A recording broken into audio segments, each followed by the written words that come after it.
What's going on, guys? We are back for the next episode of Lordly Caliber. I forget, I'm never going to remember the session number until I'm uploading it, so whatever. 40. It's 1 bazillion. 1 bazillion! We've been friends too long. How did I keep friends this 40. long? Fine, we're past 40, I think. It's 40. Fine, it's Last 40. week was 39. You're 40! Using it. Pogue is more responsible than you. Yeah, most people are. Anywho. That's a sad thing when Pogue is more responsible than you are. Yeah. All right, so we're gonna get right down to business. Everybody remembers what happened, and now it's time to redeem that knowledge. Actually, no, we're not, because I need to give Adam his birthday present. Adam's the only one that's gonna get his on stream. But Adam had a birthday, and henceforth, I don't have a lot of flavor text for it because I guess I suck. But Kazuha, I think you just dipped Swashbuckler, right? Before I hand this out. I have 1 whirling dervish. Okay, tight. So then Kazuha treats as how much panache he has using his entire character level rather than his swashbuckler level. In addition, Kazuha regains a point of panache every time somebody misses his AC by 5 or more. Ooh. That seems really good. That seems really flavorful. It might not be as powerful as Xandu's Pyramid of Power, but I think the guy with lots of AC can figure out how that's going. Anywho, we're gonna roll that D5. 1 D5. So first up for that in-character reflection for that hero point is Lucia LaCroix. Donald Adams, if you would. Okay, what's going through her mind? Being in the Darklands, she finally had the necessary experience under her belt to cast another tier of magic. So mechanically get to cast fifth level Withered spell, which is pretty nice. I think you can do a little better than that. It's been a very harrowing experience. how You guys about, drove race cars in the sky. Okay, how about she enjoys flying in very fast vehicles and wants to potentially make one of those one day if she has the gold. Fine. I think you can do better, but I am a generous god. Congratulations. Colin, show him up. Get that hero point. Actually, that's not Colin. I lied. Kane. No, Kane, show him up. Kane. Get that hero. I counted myself. Why would you pick? I wasn't even here last week. Well, we're waiting, Kane. That's what he's saying. You can show him up even though you weren't here last week. I do expect great things I from you. don't believe that, but I'll give her a shot. I guess there were cars. I don't know what the car is, but we rode in them and it was pretty baller. I'm just gonna throw that out there, like I know what I'm talking about. There was some mention of a facility that manufactures oozes like Splurpy. I don't know if that was from last week or from before, and you're just talking out your arseholes, but I feel like I missed something very important, and there were drow involved. I really want to get back to Mercutio so I can make use of his merchants, because I got some herbs and spices, like 11 of them in secret. He is the KFC. Yes, Colonel Sanders. Yeah, okay, here you go. You got your hero point. You beautiful man. Van? So,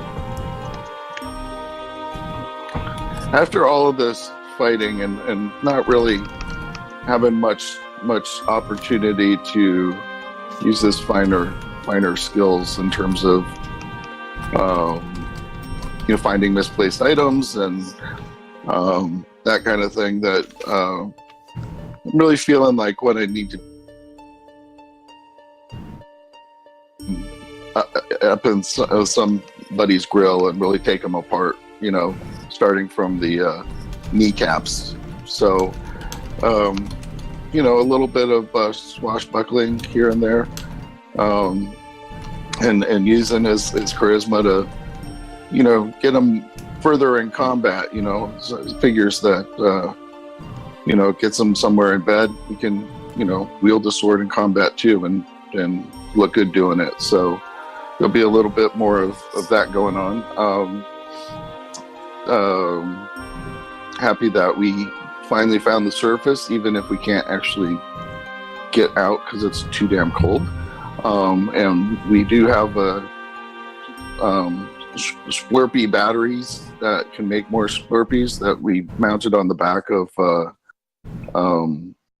Dalek. So we were a little wary about making a whole army of them and how smart they would be and friendly, but we did find a good way to recharge Slurpee. And not gonna lie, missing the wood paneled cars that we were flying around down in the Underdark. Have to make it back there someday and maybe start a auto plant. Seems good to me. All right, take that hero point, my friend. So evens is Adam, odds is Colin. Evens it is, Adam, if you would. Mainly, Kazaha is looking at that piece of equipment and going, how can I get one of those everywhere? There's batteries over there, and there's that. I could maybe Slurpee if I could get a high enough electricity spell or something like that. That could be possible. He's trying to figure out how to get a car, the hoverboat, all the time. He's trying to figure out how to have one all the time. That's mainly what his mind has been occupied for this whole time. And he's very intelligent, so he's starting to figure it out. But until then, that's what he's doing. But he's not saying anything to anybody. You see him just staring at the car going, Except that car is long gone. He's staring down the direction of where the car came from. Yeah.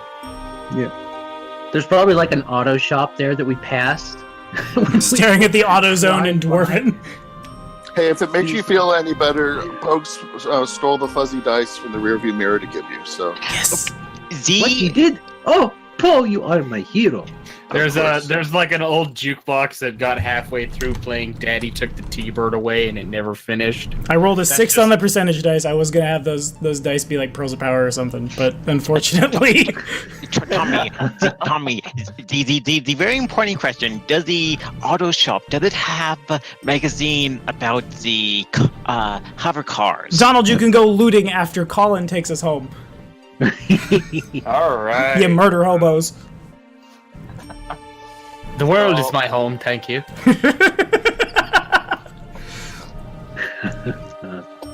Well, it'd be just our luck that we make the greatest archaeological discovery in basically recallable history, and the world's ending. I suppose I can finally be able to get back to Kathir, and oh man, I really hope I haven't been down here too long that Emmy's starved. I hope that Arendelle and Irendelle have found some way to keep her strength up, but until I return back, I won't know. Fair enough. Alrighty, my friend, take that hero point. I'm gonna leave the intro music running for a little longer as you guys decide what the next move is. You guys, you notice it now that as you've been traveling up through this passageway, there's been a slight, very slight incline that you guys have been on Dalek's back riding up that has taken you, not straight up to the surface, but on the other side of that rubble, there is light. It's also extremely cold. It's been brought up in the chat, and just now that Xandu has thought about teleporting back to Kathir to touch base with his adopted daughter and also the rebellion. So I see kind of 2 paths here with a potential third. Guys, what's your next move? Well, we might be I know this is a real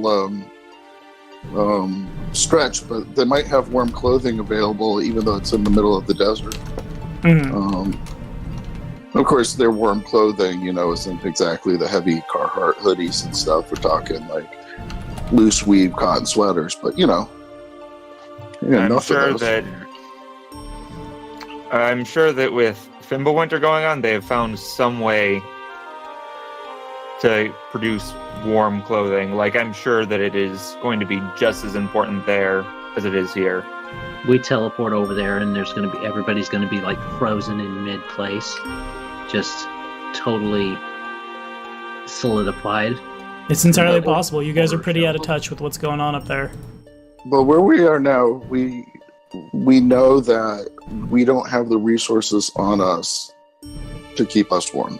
Unless you want to ask Tolk, and even then, it's a bit of a stretch. Right, and we could be dead.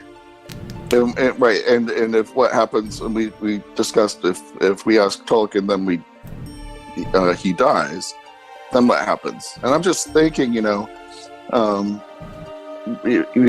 call the president and ask for a new wardrobe when we can just go down to the outlet mall and see what they have first?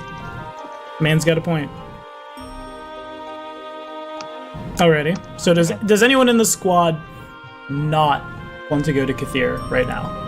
Well, we're outside the barrier right now, right? You guys are still far enough underground where teleporting doesn't. Like, I'm not trying to bait a TPK. You guys can teleport to Kathir because there's 3 people in the party who can cast teleport. You have more than enough ability to teleport the whole party and change. And you could definitely also teleport back to that dwarven city or back to the Korganbeer. There's anywhere under the Darklands. It's not a sphere, it's a dome.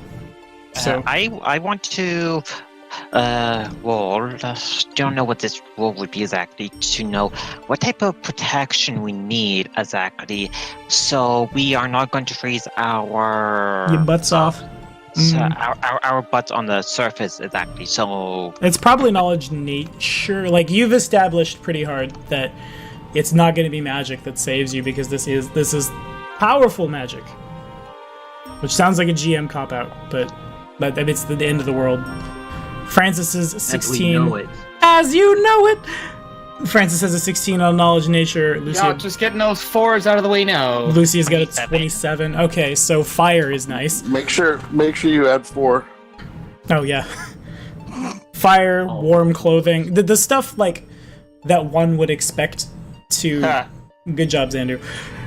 To survive in that kind of environment. Magic. Kane doesn't know because he didn't make the session, but Lucia definitely tried to cast Inter-Elements and it insta-failed. Magic won't help you. It's fire, it's warm clothing, it's not getting wet, it's your standard issue survival in frozen climates, just thrown up into the stratosphere. so Now, seeing this Pogue got rid of my old burlap clothing, I would have been perfectly fine in that, but no, I had to be fashionable.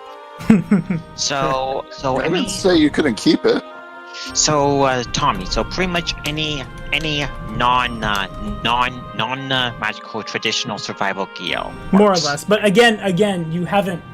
Well, Pogue and Xandu were on it for a little while, and they both natural 20'd their fort save, so it's a little awkward. You guys haven't been in it enough to know. So, don't ever take any of my knowledge checks as definitive, because they rarely will be. You would need to see what's going on first off before any big calls can be made.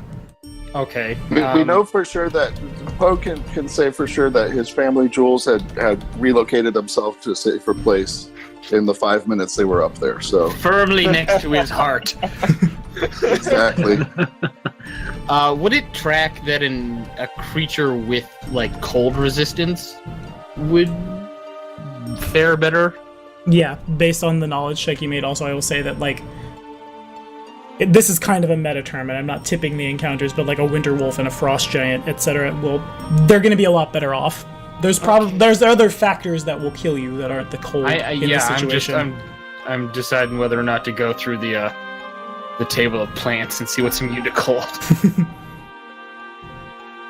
That one thing that you changed into before was immune to cold, wasn't it? Basitarons are immune to cold. I know there's Xandu one. is Wait, isn't the Migo immune to cold? Kalathkar are immune to cold. I believe yeah, Megos they are. Yeah. Popsicle. Bum ba bum. Shape of a popsicle. It did a shame. One of the transmutation spells I picked, Undead Anatomy. I don't get immunity or DR to cold, unfortunately. Yeah, flower. That flower I turned into earlier is also immune to cold. Yeah, Nice. it's a blue flower. All right, so are we going back to Kathir to see what's up with your? Sure. Let's resupply there and then teleport back here. We should definitely check in and let the rebellion know what's going on, but we've discovered that we can actually teleport underground here, and that we're a stone shape away from making it to the surface within the forest. And that perhaps the Drow are in league with the people. Yeah.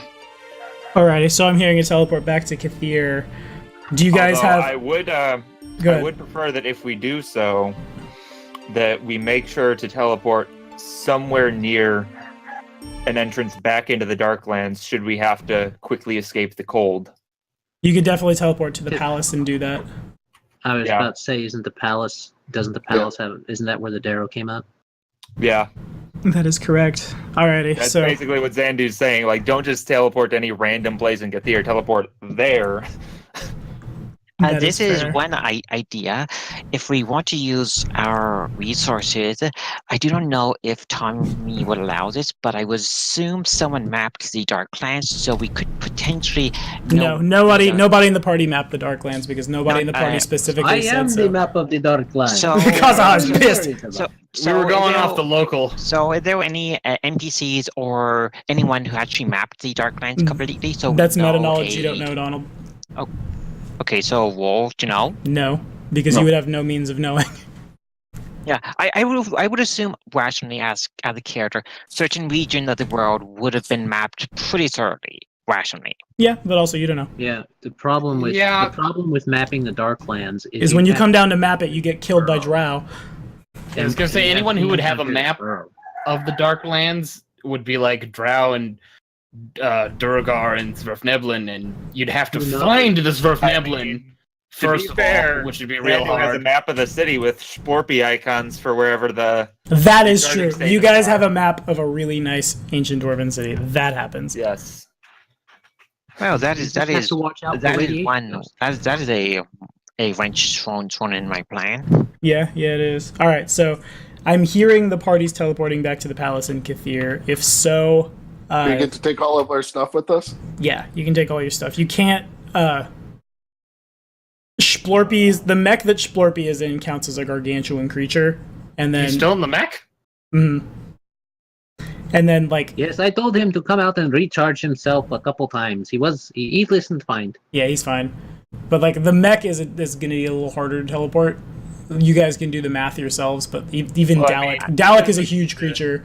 I mean, we don't really need the mech if we're planning to teleport back to the city eventually. We don't need the sentry bot. That's fair. Well, there are the Gugs here that might attack it and destroy it. Because they do know that we're here, and they do know that we have it. Well, they know that we were here. They know that we were here.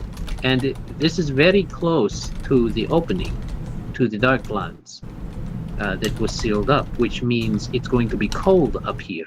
The Gugs stay in the lower portions because they do not tolerate fluctuations of temperature well. Neither do Munavri, and I had to get used to it. But all that said, they probably won't come all the way up here just to try and break a mech that we're no longer using. Right, so is there a reason why we wouldn't take Dalek? Reason why you wouldn't? The only reason why you wouldn't is he counts as... I don't know, Poke. Probably because he's evil. But, your soul. He has them in handy. And Dalek isn't evil, just the demon spirits that are powering him. So you guys can transport an additional... You guys can transport one additional creature per 3 caster levels, so you have 3 members of the party with caster level 10. So that's a total of 12 creatures that can be transported. And the dragon, the dragon can teleport me to me and 2 other people. That is. Hold on, you guys have 3 plus yourselves, and it's awkward because Dalek counts as 4 creatures because he's a huge creature. So you guys can finagle it out and do it together, but you guys have large. He's huge.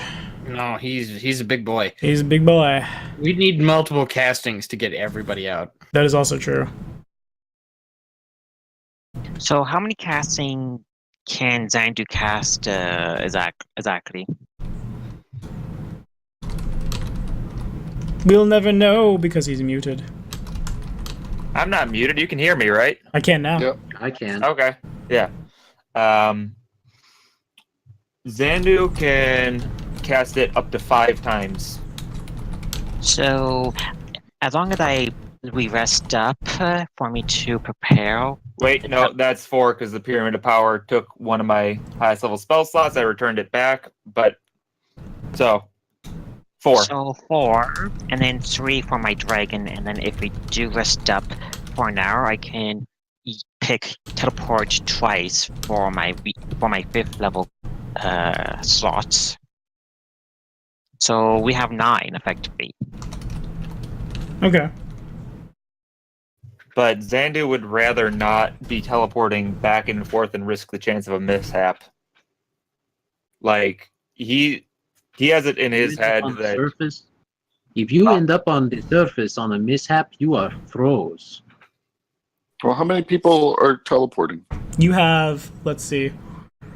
The casters don't count themselves. So you have Enterling, you have Francis, you have Pogue, you have you have baby Splorpy not in the mech. Splorpy is also a thing. So you have 4 additional, and then Dalek makes 8. Great. So how many times is this being cast?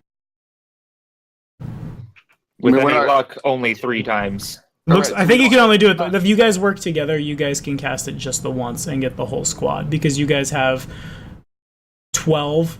Yeah, you guys can do yourself plus 3 mediums. It comes out. The math's really weird, but you guys can do it.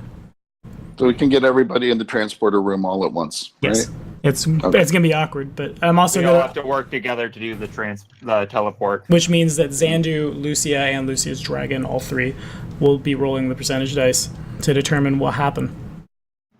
But Uh-oh. What happened? What happened? I swear I didn't hear her. is it just like we take the worst one, or is it like the party gets split up if something bad happens? Oh, I you'll see. suppose we won't know until we do it. Imagine that, living your life without knowing everything beforehand. Well, how? Bum bum bum.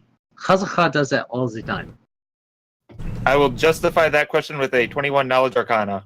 I knew you were going to say that. Plus 4. You're essentially 25. you're essentially performing like a teleportation ritual with the power of friendship. So mishaps could be very weird, for sure. Kazaha says the bonds of friendship and necessity. The bonds of friendship and necessity, looking at Lucia, will bind us together that we may travel across the line. Is there any way to increase our chances of not getting located in the wrong place if we teleport? You guys could do it the long way, but even then, you're still rolling percentage dice. There's no way to not roll the percentage dice. I'm surprised that Kazaha has not said anything about why don't we just take the car? We get down and take the flying station wagon. The car. We can't take the car. He says. He looks away. We can't take the car because if we take the car, it'll run out of Splorpy. Mm. God, I don't Maybe want that. we'll be We can't stuck. run out of Splurpy. I forbid. I saw a really nice car that was down there. I saw a really nice hover cart that was down there. Levitation cart. That's what we call it. The levitation cart down there. You see it? You see it, Poke? It has the red one. It is clearly a wagon. It is clearly a wagon. It must be a cart. A station wagon. It's a hover barrel. Hover barrel? All right. I also see a very nice, elegant, long hover cart. All right. They No, call the long ones. call it Mercedes apparently. Look, The long ones are no good. They don't go fast enough. None I of us, tried them while See we what were any of this waiting house is. for All the right, ticket. leave the Lev tram alone, and let's get out of here. Yes, thank you. None of us are dwarves. We can't get your head like them, so let's go. All right, so if you guys want to do it all at once, Lucia, Xandu, the dragon, all 3 would need to roll percentage dice. Otherwise, I'm it's, assuming each of us have basically the same chance of success. yeah, because nobody's native. I rolled, so 17 for... I see a 66. Oh, you rolled them twice. Okay, I got you. 17 Lucia, 49 Dragon. Sure. I'll call Now, you they've guys. all been there. It's not a strange place, right? You guys are probably at scene casually. Yeah. Okay, so you guys are. 71. Didn't they stay there? You guys are all fine. You guys are even at like you're looking at to hit the high 90s to have anything bad happen. So Yeah. yes, everyone does arrive in the palace What at was Kathir. Zandy's percentage? He whispered it to me. It's a 71. Yeah, because I have the percentile whisper Alright. button So on hand. So several things are going to happen. It's going to be a little bit of disorganization. So bear with me. The first thing that happens, Oh, dead. yep, haha, there actually was a barrier. I lied. To your faces. The first thing I need to happen is I need everyone to make me, except for Xandu, everybody make a will save.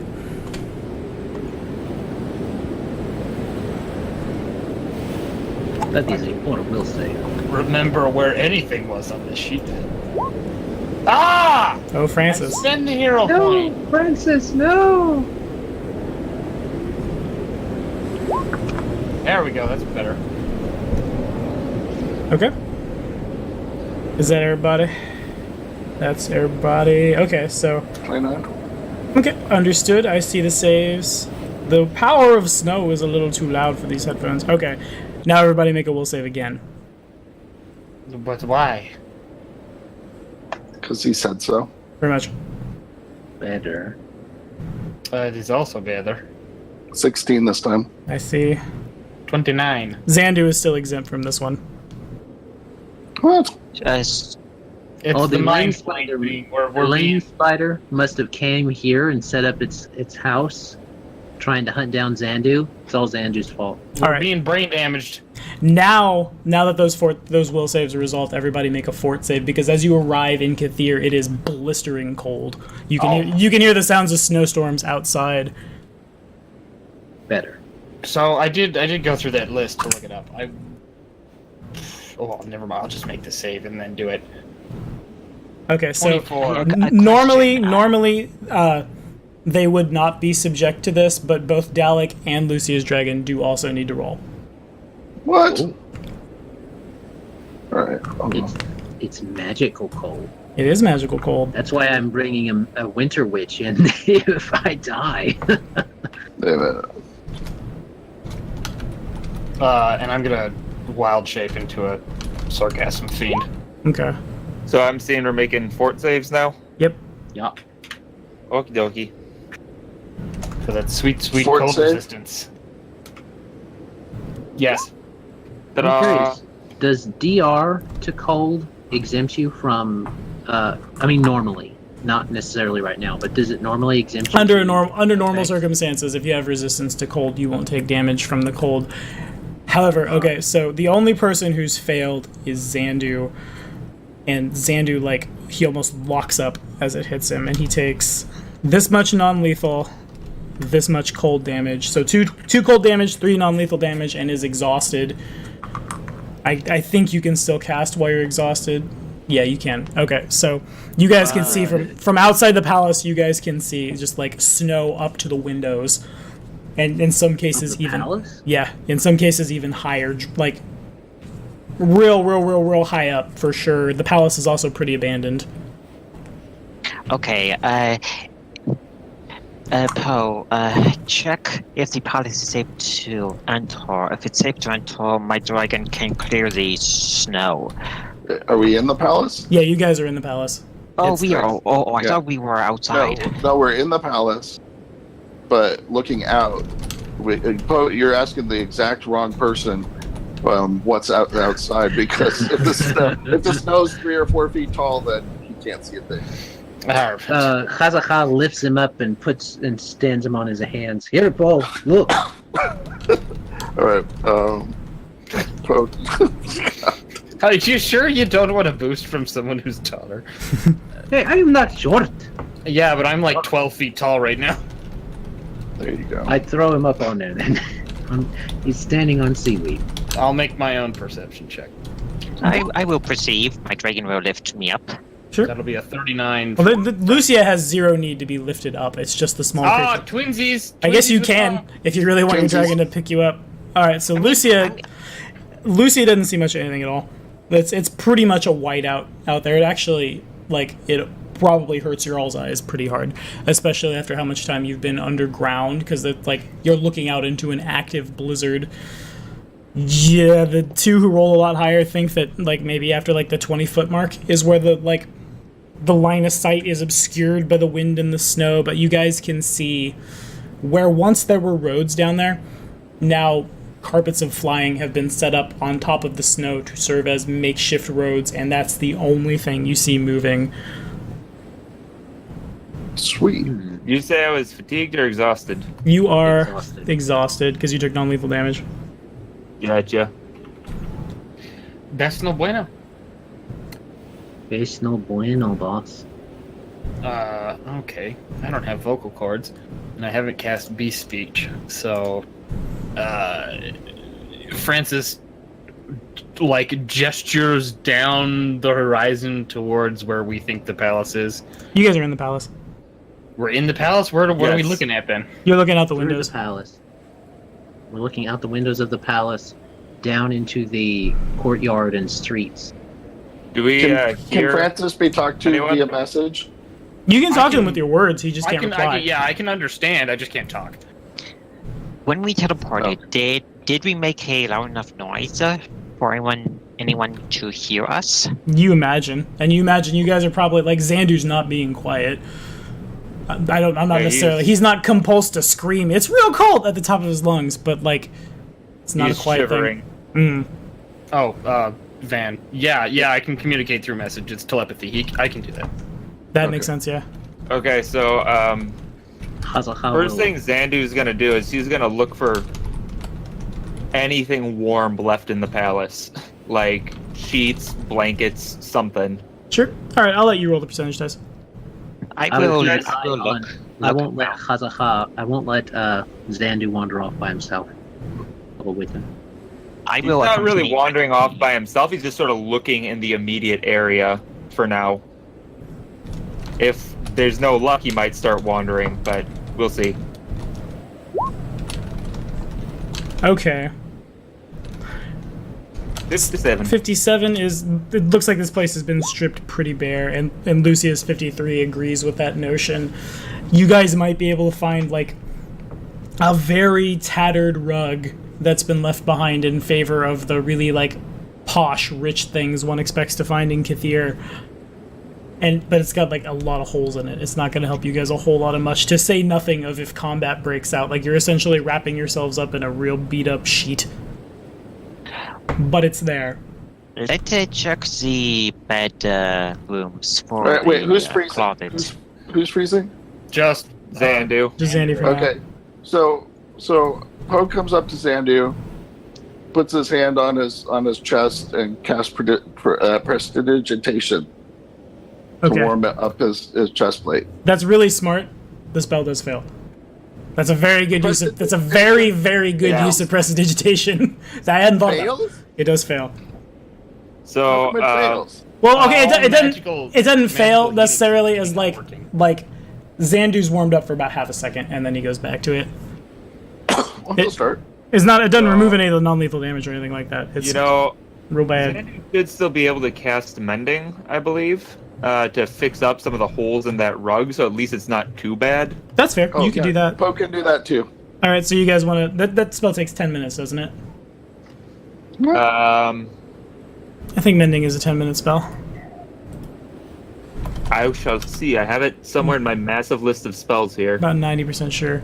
Yeah, Yeah, cast time, time 10 10 minutes. minutes. Okay, so 10 you guys want to do that? Sure, we can wait for like 10 Okay. minutes while this is going on. Xandu is willing to this do is- it. Anything to keep him a little bit warmer right now. All right. What's everybody else It's hardly a doing? stretch. We waste time all the time for Lucia to fucking read a book. So That's I don't see why very we true. can't let them fix a rug. Yeah, while this is going on, I begin to actually spend like 10 minutes running a Oh. additional withered spell I can use. I want you to start spending 10 minutes on making spells permanent on Pogue's weapons. All right. As much as I would like to do that, we don't have the resources to make that possible yet. I have an idea. Okay. What's your I idea? We have a cast- bazillion belts of like giant strength or something. Those don't count. I need material, components, not items, to make that work. So as we get down to rambling here, does Kaza have anything he wants to do while the mending is cast? Kazaha would probably not wander off throughout the whole palace, but kind of go in the near vicinity, maybe a room or two away. Look around, see if he sees anybody. Probably not.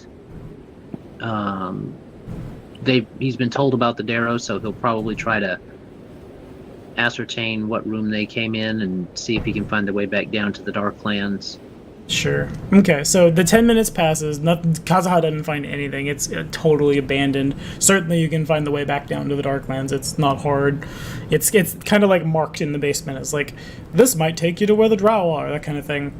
At the end of the 10 minutes, the mending resolves, but before you can do anything with the blanket, the entire party needs to make another fortitude save. Okay, I was just going to see, like, if I need to roll to heal it. So D4. Kazaha Do you passes. think we're having cold resistance or no? You do not. I'm good forever You might be. for like the rest of this campaign. Xandu passes. That's a bit of a stretch, Van. Francis passes. No, that was Pogue saying that. I know better, but Pogue, he's a big thinker. Lucia and Donald. So everyone passes this one. So Xandu doesn't get any colder. And Does for Pogue find a way to warm him up for that crit? he probably does. Yeah. What am I gonna So do? I have a question. Wait, I have a question. Mhm. And maybe I have to roll another skill, or you can include it, or something, like however you want. So Pogue might or might not have talked to people from the northern climes Sure. and heard about people making shelters out of ice and snow that keep them warm, like igloos and stuff. What kind of role? Yeah, need for Xandu that? probably would have seen some of those during his time up in the mountains near. Native Lands of the Northern Oh. Kings. A knowledge engineer? No, Oh, not yeah. engineering. No, that would be Nature? nature would work. Geography or Local, nature? local would work too. Nature, geography, history, or local. Anyway, but before we resolve that, as you guys are freezing your butts off, Pogue trips over a little like indentation in the floor. As he does so, his hand contacts an indentation in the wall that opens up into a bedroom that no one was aware of before, and that bedroom has lots and lots of very, very posh velvet with like gilded lace all over the place, like real expensive blankets that are very nice, is what I'm saying. Nice. There's enough for the whole party, but like you would have to remove them in combat, but you guys can definitely walk around like you've got the flu and you've wrapped yourselves up in your blankets. I hope I'm not the only one who does that. Pogue, No, you're not. The most colorful one. They're all very, Yeah. very, very posh and colorful. I would pick the most regal blankets. Xandu doesn't really care as long as it's warm. My dragon doesn't really need a blanket. There's not. Your one- dragon will be taking cold damage. Like your dragon is definitely suffering from. It, as I mentioned, it have. And as I mentioned, it will take it. I don't know if I need to be any more or less clear. And I have Based cold up- resist. based upon Super the cold. based upon the amount of damage done, Fascia would most likely negate it unless you want to rule it. Oh yeah, otherwise. you know it will. Yeah, You gotta I was ask. I was just asking because unnatural code, because I do not know how you want to rule that, if it would counter code DR, fast healing, or something like that. Mm-hmm. Regardless, you guys are, as long as you are covered up and not directly in like a snowbank, you think you'll be all right. I want to test a theory Sure. that I didn't get to test before. I want to cast Summon Nature's Ally 2 and summon a small fire elemental. Okay. Roll percentage dice. So, with this blanket stuff, am I still exhausted? You would. Ugh. You need to find a way to heal the damage. Also, Kane tries to cast, or Francis tries to call up a fire elemental, and the spell fails. It's not hard for Francis to rationalize out that the reason the spell has failed is because there's no one on the other end to pick up that proverbial phone. Yeah, I'm trying to contact the plane of fire and no one's answering. Pretty much. That's no good. So It means this. It means that mean that Fireball no the longer burning works? mother will go out. I don't know about that. I wouldn't want to be over there right now, though. That's for sure. I mean, aside from all the burning and now. So Wow. Zandu's gonna sort of look at those flying carpets over the snow, and he's been there a couple of times. The invisible version of the Blue Cobalt Emporium. He's curious as if it's still there. Okay. He's gonna take off his hat of disguise so he no longer looks like a half-elf. Sure. Oh, I almost forgot you didn't look that way. I completely forgot. So, Right? I didn't even know you owned a hat.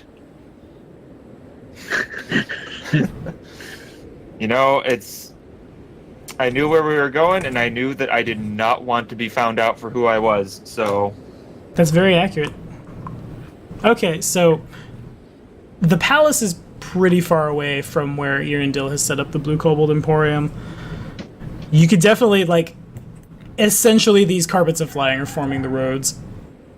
Because otherwise, you would just fall straight in. Pogue straight up risks drowning for how small he is if he were to just go running out in there and the snow's still coming down.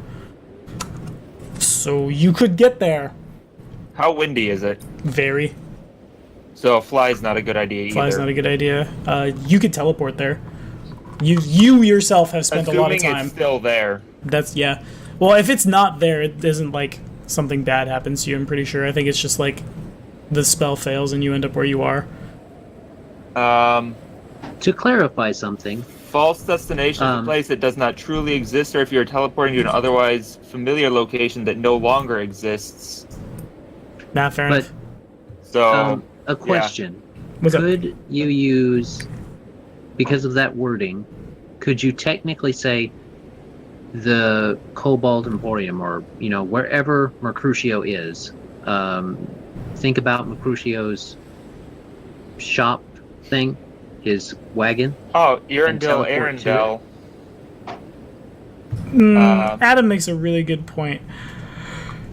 You guys could try, but it's going to be rough because there's a lot of extra dimensional things going on with that wagon for sure, and you could no, they're extra dimensional. Teleport doesn't take you off the material plane. Never mind, you couldn't. It isn't necessarily like Mazes' wagon and Rune Lords because there's just so many more interwoven demi-planes. If all of us are going to the shop there, my dragon can fly all of us there. It have a pretty good fly modifier to fly all of us there. That is true, but also the wind is real loud, and you don't have you might have a saddle, but I imagine you don't have a saddle for the entire party. My dragon can just simply grab everyone with their claw mouth and just fly us there. No thanks. So I have a question. So Dalek, big heavy, but is he wide enough that it spread out his weight across the snow? You seriously doubt it? He'd probably just burrow straight in, and it will be very painful for him to do so because he's making these saves too. My dragon I don't know if it would be could painful. my dragon could potentially burrow for the construct to follow. It would hurt. So, if I were just to, say, teleport to the Blue Cobalt Emporium, I doubt much inside the shop itself has changed, so I should be able to visualize it pretty darn well. Yeah, that is fair. You are very intelligent. Memory is a thing. And so, basically, he wants to go there to wherever there is. Sure. Okay. Whether or not it's still in Kadira. Well, I suppose it could be risky if it's inside the Empire now, so maybe not. Yeah, you guys have gone 2 months without information. It's really hard to say. Yeah. So are there people outside? They're I not. was busy in the Darklands killing Rovagug spawn. I was doing my job. Is there any other places that have some type of light or any type of activity we can see or hear? No, you don't see a whole lot outside the snowstorm. It's pretty dead. I'm thinking, like, how deep did you say the snow was, you think? Several feet. It's hard to tell. It's definitely, you can see it, like, looking outside, it's drifted up a lot of buildings. It's on the roofs of a lot of buildings that were not made to hold snow, and so a lot of buildings have caved in. But Xandu essentially, like, is he tall enough that he would not drown in it if he accidentally slipped? If you slip, you're gonna go in for sure. It's probably like... I'm gonna go in, but, like, am I gonna go, like, all the way under my head? That would depend on your reflex save. So, is there any wood or anything around? Chairs, wicker chairs, that kind of thing? There are not. The place has been looted pretty hard. You imagine for people out in the city to not die of exposure. Been in the bedroom? The bedroom is a different story. There's definitely a lot of stuff in there that is very burnable. Probably. No, I was thinking that. Dresser. Vogue wants to make some snowshoes and outfit to go over him. Okay, so you did it once with a natural 20, and they're very shoddy. It's mostly the same idea. I think I can woodland stride over the snow. Woodland stride only works in the woods. Which sucks, because I definitely thought that ability was like, oh, difficult terrain caused by nature, aha, but no, it's literally just like forest terrain. Yeah, it's undergrowth. This is one idea for us to have. Yeah, and the snow would be under me. Oh, yeah. This is one idea for us to have shoddy winter clothing. If we find a tailor shop, and then what would be the material that protects people from the cold in between the coat interior, in between the coat inner liner. Wait, are you telling me that Pogue can't use mend to make himself a suit of clothes? No, you cannot. Mend fixes things. It doesn't make new things. You could use fabricate That would do it. to make a suit of clothes, but not mend. If I use a fabricate, I can only use it a few times. I believe that has a flat duration, too. I could be wrong. I mean, all the normal ways I would get around this are just like, nope, doesn't work. So, Xandu, he is pretty,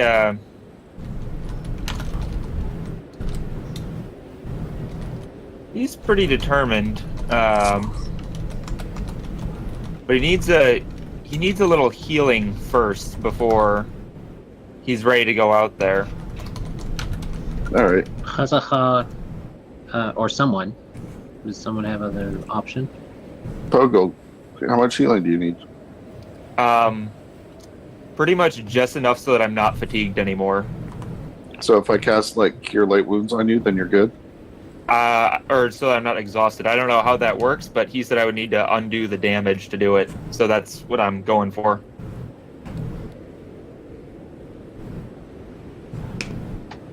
So, it's worth a shot. I mean, it's not like it'll hurt, because I do need to heal some HP anyways. Suddenly you are undead. Damage. Okay, so that's more than enough to heal all the non-lethal and cold damage. So the 10, that does remove the exhaustion. It feels very good. Yeah, that also fully heals his HP. Nice. I checked the fabricate duration. It is instant, so as long as that's the item casting is made, time. It doesn't seem there's a duration period how long the item lasts for. I might be thinking like create object or something like that. Then It is create Fabricate it is a making create mundane object. stuff. So It is Yeah. create object. You're thinking. and this is just like you can't make a thing with it. You convert material of one sort into product that is. Oh, okay, yeah, you could. That is a thing. I can make coat lining and then make with someone aid try to make shoddy winter clothing as possible. I mean, you wouldn't have anyone's aid. You would just be flat casting fabricate to do it. Also, like the blankets are warm, but they're not like you're in Byzantium, right? Yeah, no, you're in Istanbul. If you find cold weather clothing, it's because somebody on the Gold Road is planning to sell it in northern Kazmaron. Because somebody looted the Mongol raiders. Pretty much. So let's check the tailor shops or clothing shops. They're probably rated already, but we may come across Zandy's winter going clothing. straight to where the Blue Kobold Emporium was. Whether or not anyone's coming with them I is think- another story. I mean, And I'll- he's taking that statue with him too. Okay. Okay, why don't you take the wasp with you, and then the wasp can come back and report back. Will it I get see- blown around in the wind? It It's can technically it can not a- greater teleport. Yeah, it can. Like, it'll have problems when it gets to the destination if the destination's super windy, but there's nothing saying it can't just wink back somewhere else, and it does cheat the barrier. So it can. Well, the problem with going through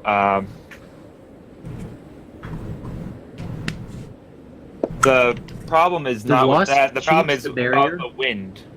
Mhm. If the wasp cheats the barrier, It's because it's small. is it its size? No, it's not because of its size. It's because of that was what he got at level 8. Oh, okay. I was about to say, why don't we just reduce a person, everybody, and teleport directly into the Empire and kill the Emperor in less than 3 hours? Plug Zandy's for concern previous is that, like, session. as soon as he leaves the palace and starts walking around outside there on the carpets, Okay. that's going to be a problem for the wasp. Yeah. Put the wasp in your pocket. As long That's as You a it's want statement someone to I come don't with you. ever want to think about. Put the wasp in your pocket. It does sound terrifying. So if we Do you need someone to come with you to help to be there for you should something unfortunate happen, Zandu? You guys can That would definitely, be nice. definitely tell it will not be hard to get lost in this snowstorm if you guys split up. It's Man. line of sight's real obscured out there, and like, there's, if there's a lot of all- dangers in Kathir that come with a snowstorm happening in a place that doesn't see snow. Like even this So- palace could cave in at any moment. Zandu's thoughts on the matter are that if all else fails, like if we do split up, everybody should have somebody who has teleport with them. That That way tracks. they can reconvene to some place they know. Well, there's a port down into the Darklands here, and we know that the Darklands doesn't experience this cold yet. So, if all else fails, we can just go down into the Darklands. Fair. It is literally safer in the Darklands right now than it is to be on the surface of Golarion. That is saying something. Yes, we get it. You we get did it, it. Kazaha. Do you? So, Do you get it? Zandu, he appreciates Kazaha's invitation, and he is. Yes, Kazaha would be very happy if someone came with me. I always forget how you spell it, and that throws me off because you have such a weird spelling for it. He does too. Arendelle and What? Erendil. Oh, me. Yeah, I do too. It's. Kazaha is spelled correctly, thank you. I'm sure it is. I'll put it in I chat looked again. it up. They're both of them are spelled the same way. The homunculus doesn't pronounce the E. The half elf doesn't pronounce the A. So the half elf is Erendil. Correct. And then Arendelle is his homunculus. That's what I thought it was, but I had to remember whether the A was first or the E was first because I know That- the second one is the elf and the first one is the homunculus. I just couldn't remember which one was which. I hear you. So, Arendelle, Is the one that pronounces the E, has ears that are pointed. There you go. Ah, hey, boom. perfect. So are you going or not? Yeah, Good. Erendil, I don't know how he's taking all of this. I hope he is still safe to be around. Sure. All right. So, who's going with Zandu? Probably Kazaha. Okay. Anybody else? I'm staying where it's warm, but take the wasp, and you guys can.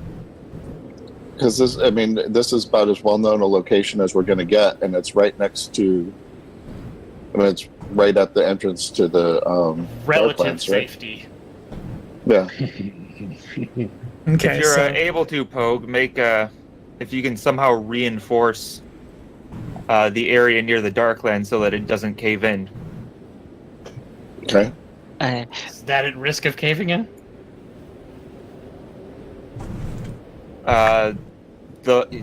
You just said the palace could possibly cave in because it's not made for. It's not made to hold all that weight from. Yeah, but is the palace is the entrance into the Darklands? Isn't Yeah. it? Yes. So, question: does the palace have flat roofs? No, they're very like big and domed. Okay, then there's not a problem. Okay, there might be a problem because of GM stuff. So you leave me be. You can't bait me with your science. With your logic, your physics. Magic! Your logic out of my magic game. Based upon the angle, it's possible for heavy snow even to damage the dome. The Canadians would know. They have the true experience. Unlikely. Yeah, I have the building experience. Tommy, one thing that you learned living in a cold country is the bigger and steeper the roof is, the more resistant it is against pile up snow effect. Fair enough. All right, so I hear that the Kazaha and Zandu are going to go find the blue kobold. What's everyone else doing? I'm going to find shit to burn. Okay. I am going to bury my apprentice Yarva. Yeah, wait a minute. Things happen. I forgot I was going to do this. Everyone make a perception check.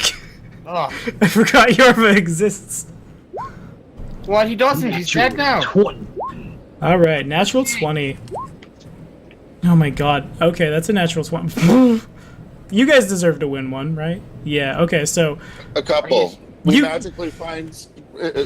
You guys all, like, you all become very aware, just because you've been too busy trying to not freeze to death, that you haven't really processed it because he's been around so long, but Yarva's just kind of floating. His body has picked up from where it was and is just kind of aimlessly floating around in a semi-incorporeal state with the flesh, like, flopping off him. He doesn't seem to be affected by the cold or really much of anything. Yarva. But there is a natural 20. Oh god, what am I going to do with this stupid NPC? Hubble is the same deity, so I don't know if he would know anything. So, what am I going to say? What am I going to do? And the last time that he and Yarva interacted, it was amiable. Yeah, that's I don't know if true. that affects anything. I was just going to bring him back as a ghost, but then there was a natural 20. Just bring it back as a ghost. The ghost is better. The ghost is better. What I'm going to say happens is... Just want to make him a big fat banshee. Big Fed, no, you guys don't need that. He'll turn on you. He'll realize he's powerful. Banshees, you're asking for trouble. I'm going to let that natural 20 go for when you guys go out in exploration and don't die in the cold. Yarva just kind of, like... Mechanically speaking, he has gained no additional powers, but he has returned from unlife to unlife as a ghost. But the ghost, the ghost possesses his corporeal body, so it's kind of like a animated object ghost. So he can touch things? Yes. So he can go and rip down flyers in Casimir? Haha! Haha! I'm sure that'd be really obvious, the floating body going around tearing down flyers, but I mean, if yes. Dude by He can night. make himself invisible if he's a ghost. a Yarva with his body, he could walk. If he possessed the body, it would be awkward walking. Well, you could just say his legs are stiff from the cold. It'd be bluff checks for sure. Alright, so I'm gonna resolve... My legs are stiff from the cold as his jaw falls off his face. My legs are stiff from the... And then he tries to just... eat the nearest person. He remembers that people like it when he throws up, and he puts his hand in his mouth and a little bit down where his jaw used to be. Grabs somebody by the shoulders and just pukes all over their face. Projectile vomits. I'm picturing Yarva bio would be ectoplasm or something. Yeah, like probably that. at this point, yeah. He slimed me. Alright, so what's Pug gonna do? As this all is going on, as we split the party? Help me burn shit, Poke. Are you staying there and burning shit? Well, I mean, I was gonna make some survival checks to, like, I make suppose the Xanadu palace habitable. Could take a torch of some kind to carry with him We get as you're blown going out. out in the cold. Just a piece of wood and start burning it. A lantern? I A lantern if we can find him. I actually have a lantern on me with the effect continual flames. So The continual flame had been dispelled when you guys hit that dwarven city, but also you would know very well that, like, if you take a lit torch out into this snowstorm, the fire's gonna go out real quick. Fair But enough. if you have a lantern, Something that can With- cover the flame. Yeah. That'll work. I have a lantern with oil on me. You can use. You're gonna have to hug it, but that does work. Yeah, I give mean, the. you could also probably recast continual flame. It Also doesn't that. generate. Oh yeah, it doesn't generate heat, does it? No, No, it just creates a light source, and it's infinite duration. So It's a it doesn't magical go light out. bulb. Well, Xandu does have dancing lights. Also, I thought you wanted the fire. The fire was to keep us warm. Right. So if continual flame doesn't produce heat, it doesn't make sense. Right. A regular oil lantern would be a little bit better. So I give you some oil and the lamp from my inventory. All right, so I'm gonna. Were you gonna let me do a check to see about making better cold-proof shelters? You can try. I mean, what check are you gonna make? If to try to make an igloo, it's local, pretty much. history, local, knowledge, if nature. Engineering, maybe. No. Engineering. What if about you're survival? I making- lived in Ustalov. It's cold there. Survival would work as well, but not engineering. This is not like. It's too esoteric of knowledge, I think, because it's specific. A couple of cultures on Galarion that don't see the light of day that much. Yeah, Gotcha. 16. Yeah, Poke has no idea. He has the basic idea of how to put blocks together to make a blockhouse, but from there it's a little Okay. wonky. What about a What are you trying to do, Pug? What about a blockhouse igloo? So we're walking around, and even where we are inside, we're freezing our butts off, right? You are, but Meta- the blanket is enough to like prevent most of it, but that's So- because there's walls. Right, Yeah, so- no, I'm experienced in that. I'm trying to figure out what it is you're doing. So meta, it's not insulated. So I was trying to see if Pogue knew anything about how the people in the colder climes could insulate buildings better so that they weren't freezing their butts off all the time. And he clearly remembers something, but not enough. So Right. Well, All right. this palace is a little too big to set up a vapor barrier, so well, yeah, I'm not talking about the whole palace. piling some snow up in a dome might work. Except I don't know that. Yeah, and I'm gonna make that survival check. Okay. I'm Francis has a little bit better understanding of how an igloo works. It's you guys think you could go make one, but making one in a blizzard is still going to be not the easiest thing. Now, of course, someone could certainly fabricate the snow into an igloo. That should work. Actually, I feel like I have snow shape as a spell. Is it a actual spell? Snow shape? Oh, snow shape is definitely a spell. Mm-hmm. I know there's a version of shape, mud, stone. Yeah, it's a first level spell. Shape snow. Nice. As Oh. shapes as stone shape, except with snow. Xandu's gonna start heading out with his lantern that Lucia gave him. I'm assuming he knows how to light it. Yeah. And Kazuha goes with him. And Xandu, it's gonna sort of be like between them, and they're gonna be like huddling. And he's gonna have dancing lights going, so you can sort of see ahead.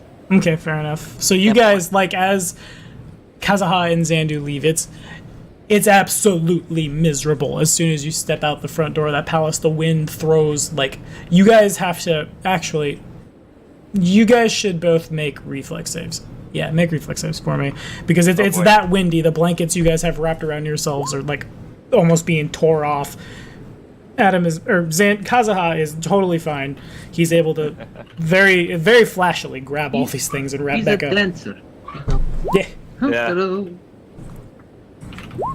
He's playing. Xandu, on the other hand, sees his blanket just ripped from him as soon as he steps out. Make a fort save. Well, no, you have the heat. You have the heat. And we have a You guys small lantern. tie it on, tie Oh, the blankets on. Kazuha will put his blanket.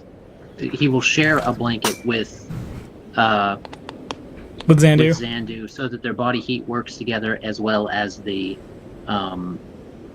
lantern. Yeah, that's 3 degrees of protection. Yeah, I can definitely. Yeah, you guys are. It's really, really bad, and you have to like pick your way gingerly across these carpets that are actively almost being blown around, you can tell that in the center of them, immovable rods have been just jammed into them, and that's what's preventing them from going anywhere, but that doesn't stop the edges. Now, you guys make your way towards that alley that Xandu knows is where the Blue Kobold Emporium's like portal had been set up. Zandu, make sure if I ever say that I want to go visit anywhere north, you slap me across the face.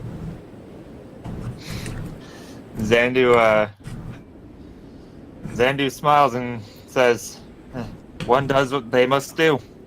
Now let's get a survival check from both of you guys, because as you begin to pick your way into the center of the city, like, it's a almost total whiteout. It's very hard to figure out where you're even going, even with these paths of carpets, because there's some points where you get to like where would be an open bazaar, you just have carpets on the ground everywhere. Yeah, well, that's the lights are for, so you can see a little further ahead. But even then, it's not enough, because it's not darkness. There's matter between it and you. Not that good. Ooh, I'm not that busy good at all. keeping my friend warm. Whew. Here we go. Good luck. Nope. Yeah, no, you guys You've get... been here before, haven't you? Oh, I've sure been would've there been before, convenient yeah. if you took someone who was good at survival with you. Because you've been here before, I'll let it's supposed to be a DC 15, I'll let the 13 walk. You guys just barely are able to figure out where the Blue Kobold Emporium is set up, and that's mostly because you kind of just stumble into it again, because it's you do get turned around, and you hit the door, and all right. Xandu's not gonna like push himself in. He's gonna knock. Okay, so there's not a door so much as there's like an invisible, like you platform 9 3/4 it. Yeah. So like to enter it is to like enter the building. There's no knocking. Okay. I don't think I have. Well, there's got to be like a door frame or something around there, even if it's invisible. Yeah. Okay. Sure. You can knock like where the frame is, and it's awkward because your hand like goes through. It's probably a little surreal. You guys enter, and You just go ding dong. Anybody home? you can see. Well, make a perception check. All right.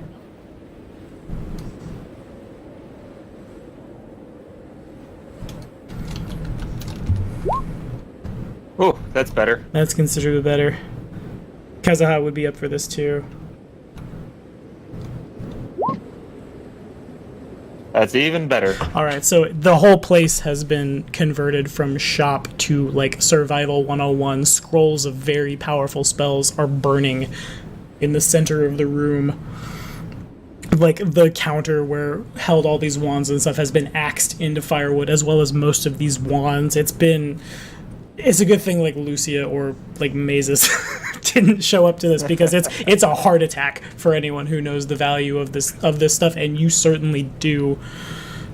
Irindil is wrapped up in layer upon layer upon layer upon layer of various, like, anything he could get his hands on, and there's a little like bulge coming off his right shoulder where you assume Irindil is, and like a little bit of the cloth disturbs itself as it like its little like koala nose makes its way out. And just, Xandu! Other person! Hello! Welcome! Ah! And then like it gets like just shoved back in there and just the Seer of Virizia once again. Welcome to the Blue Kobold Emporium. Can I interest you in this broken wand of fireball? And as he picks it up, like it out a little bit, like a little bit of sparks, and he just like shakes his head, throws it back in the fire. Perhaps this scroll of true seeing, and he picks it up out of the fire as it's like burning, and magical sparks of the magical ink wearing down just shoot all over the place. Can I help you, Xandu? Oh, I'm glad to see that at least the Blue Kobold Emporium is still around. It seems this place has mostly been abandoned.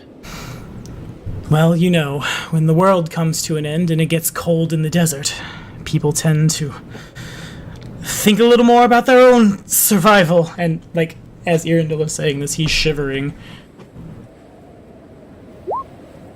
Xandu is going to look at him, and he's got sort of a sort of a glare in his eye. And he says, "You do know it is much warmer in the Darklands, as dangerous as they are. They seem to be safer than it is up here." What? I suppose it tracks. Can't snow if you don't have a sky over your head. Strange days. And he kicks like 5 or 6 scrolls into the fire to make it bigger, and you see just his shoulders drop as this happens. I'm sure there is a you've been, path into the Darklands in the palace. So I should abandon my shop then. You see, he rolls a d20.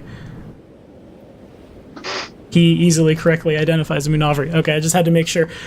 You see, Munavri, when you babysit someone, looks over at Xander, someone who is safe, warm, and wholly unchanged, moving around is a bit difficult. Xandu's going to sense motive on that. Sure. He wants to see it with his own eyes, or at least get a feel for what he's saying. 25. All right, so he's just kind of salty that he's watching out for your kid. It's like he'll do it. You don't think he's gonna like throw her out in the cold, but he's not a babysitter. I didn't go He's not to lying about her being 16 safe, years warm, and of- wholly unchanged. No, that's absolutely correct. Yeah, there's a couch set up in his torture chamber.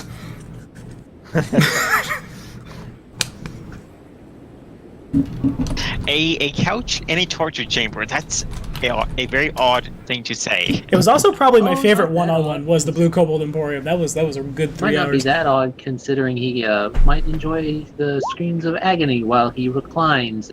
I am picturing the torture chamber being a Zonkusan torture chamber design. Xandu will look at him and ask, "Well, you seem to have been able to manage to set up shop in Demiplanes, and then you've moved it over to here, and I'm sure it would be fairly easy to teleport her to the Darklands, would it not? I'm understanding, and I'm very appreciative that you have not abandoned her." So the smile that goes across his face doesn't match his eyes. His eyes say, "Are you crazy?" His smile is, "Oh, of course, yes, let's go into the Darklands." And he just doesn't say a word. Arundel breaks forth from like the tumor. I thought about that being partially a tumor familiar, because he's an alchemist, it could be done. But the tumor, air quotes, breaks forth from like the bundles of everything around him, and it just goes like running Xandu's direction. Just Xandu! Throws its little koala arms around your ankle.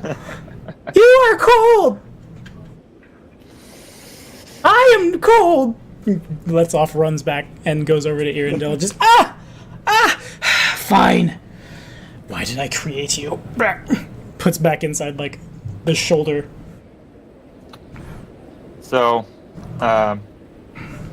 Oddly, the Xandu same will, thing that many adults say about their children. yeah. Why Xandu did will I sort of make you? reach into his bag and pull out the dragon statue Okay. and sort of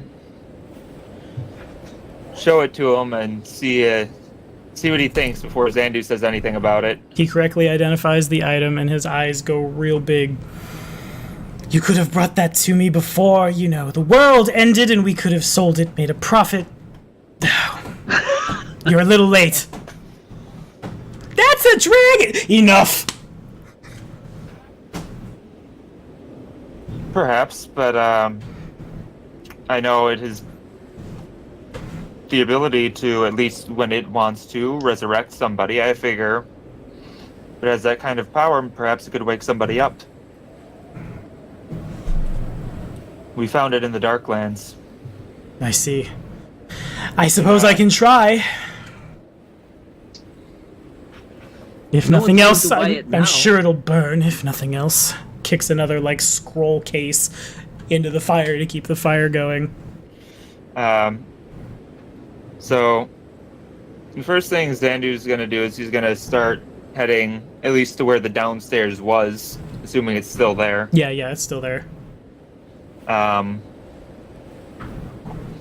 And he's gonna head down to sort of where she is.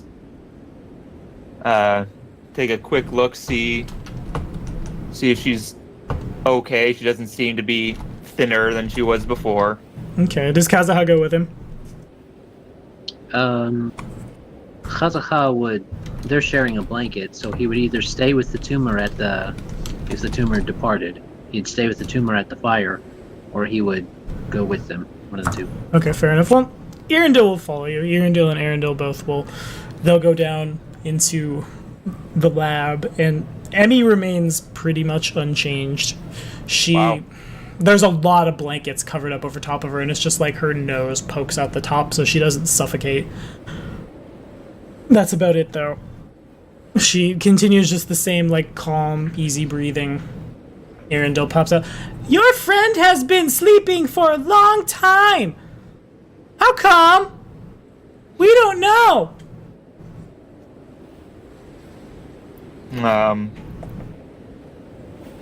And as it says this, Arendil just kind of, like, annoyed that someone is speaking his thoughts for him, kind of tenses up a little bit, but nods. We don't know. So, Zandu is first gonna try. It might be kind of awkward because it's just her nose sticking up. But he's gonna see if he can sort of place the statue in her arms. See if that does anything. Okay. While this is going on, Lucia, Francis, Pogue, all three of you are able to, with your magic and stuff, you're able to figure out how to make a basic igloo, yes. And Zandu can find, like, where her arms should be, and you could definitely, like, there's nothing stopping you if you wanted to from, like, moving her arms around so she could hold the statue. Yeah, just trying to make sure she's not too exposed to the cold while doing so. That's fair. Yeah, you don't have to, like, break her arms out. So here's a fun question. What was the name of that artifact I gave you? I usually let my players remember this stuff. I think it's just Imperial Seal, isn't it? Nope, Yep. That's not an item. Oh god, you better remember, Colin. Otherwise we're in trouble. It's in the chat. Somewhere in the chat. Oh god. Alright, fair enough. Somewhere in the chat. Oh, I've made a bad mistake. It's the Dragon Seal. That's what it was. That's what you have. Yeah, Dragon Seal, the Galarian's equivalent of the Imperial Seal. Right. Okay, so yeah, you're able to set it there. Nothing happens, but it's there. You don't think it's invested the right to rule Tian Sha into Emmy or you. I'll say that. Yeah, probably not.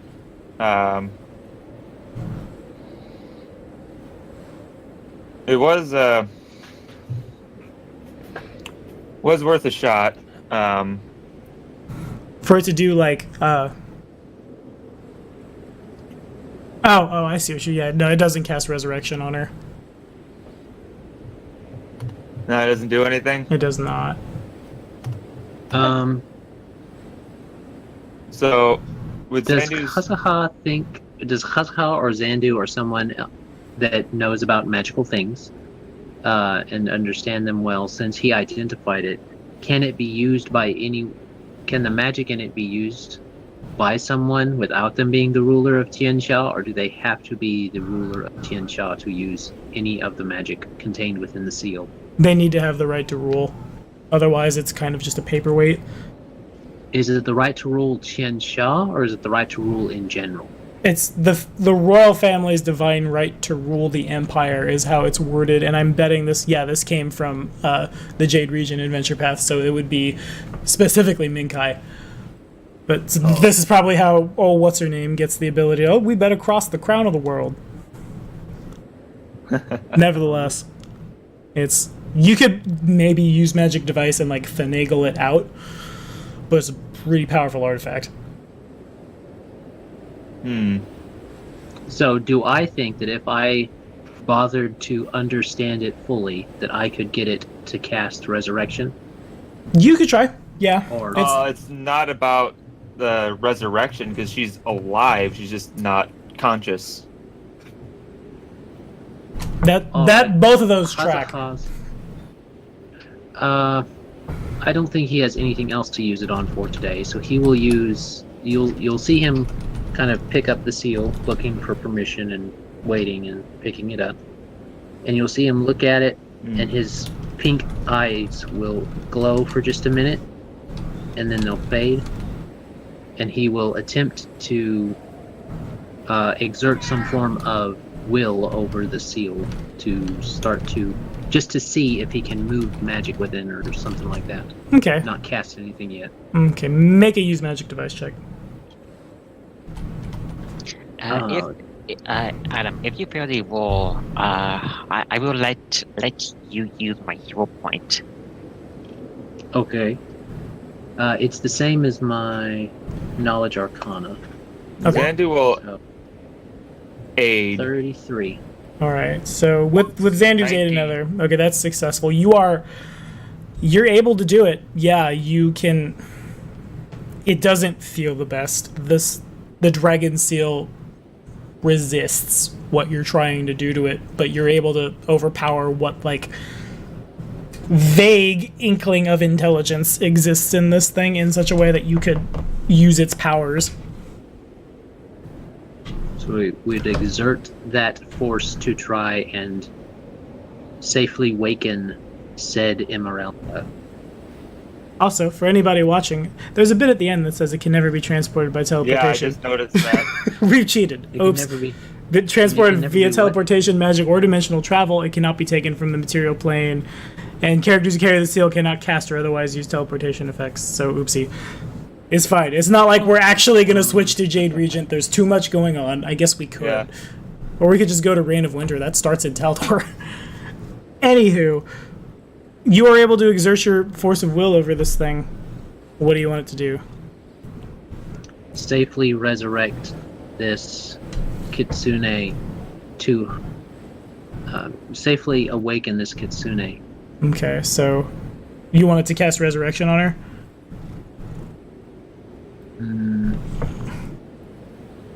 I don't know if that would do anything. Because, like, she's clearly not dead.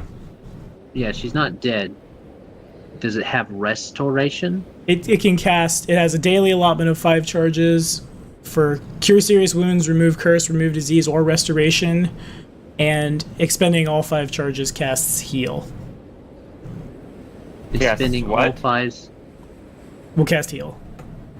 With a caster level of 20th, so it'll max out and do 150 hit points back and remove everything. Let's try that. Okay. We ain't got no better use for it today. It definitely happens. She definitely, like, positive energy that feels a little dirty, but it floods the poor kitsune girl. As this happens, Xandu ceases to exist.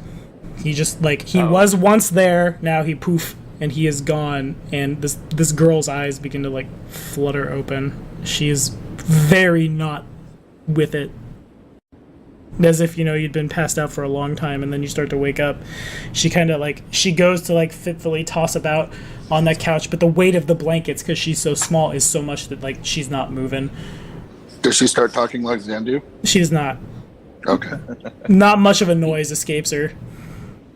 Peace, peace, child, peace. Who? You've been asleep for a long time. Who are you? I am Khazaha. The colorful, he says with a smile. One of her eyes pops open, and then she realizes that she's not where she should be, and then her other eye pops open, and she realizes she can't move because there's blankets on top of her, and she's in a torture chamber. She begins just, like... She stops saying anything, her eyes go really wide. She starts, like, looking around all over the place, trying to find some means of egress that just doesn't seem to exist. Arendelle, where's Xandu? Where did he go? He was there, and then he gets shoved back in. This is important. Xandu? Where's Xandu? Where am I? You are in Khadira. You are in... He's not important right now. Are you okay? Are you alive? I think so. She kind of like, she begins to stir as if to like remove the blankets from herself. She can't really get much anywhere. Best just leave those there. It's very cold right now. It feels... Oh, I'm going into Arundel. It feels cold. Will you tell Xandu that I'm okay? I will tell him that you are okay, he says, looking around a little bit. Trying to... You catch Arendel's eye and he kind of like throws an eyebrow in your direction, just like you gonna tell her?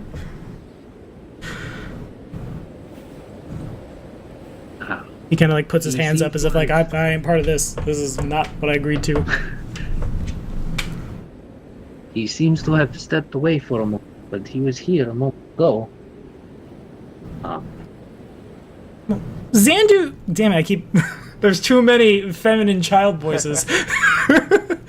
Xandu is... He's not so good at taking care of himself. If it's... I don't know why it's so cold, but he might freeze out there. He's very old. Oh, you see.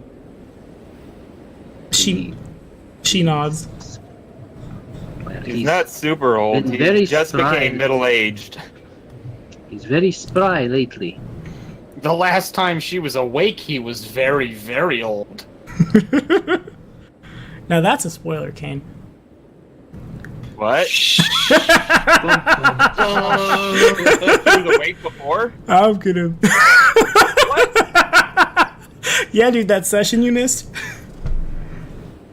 Now we're just gonna... Don't worry about it, bud. Don't worry about it. Now we're just gonna mess with totally you. Not important. Totally doesn't have anything to do with the one shot. Totally doesn't have anything to do with It's not. You're the one shot you're not allowed to watch. Don't even sweat it, dog.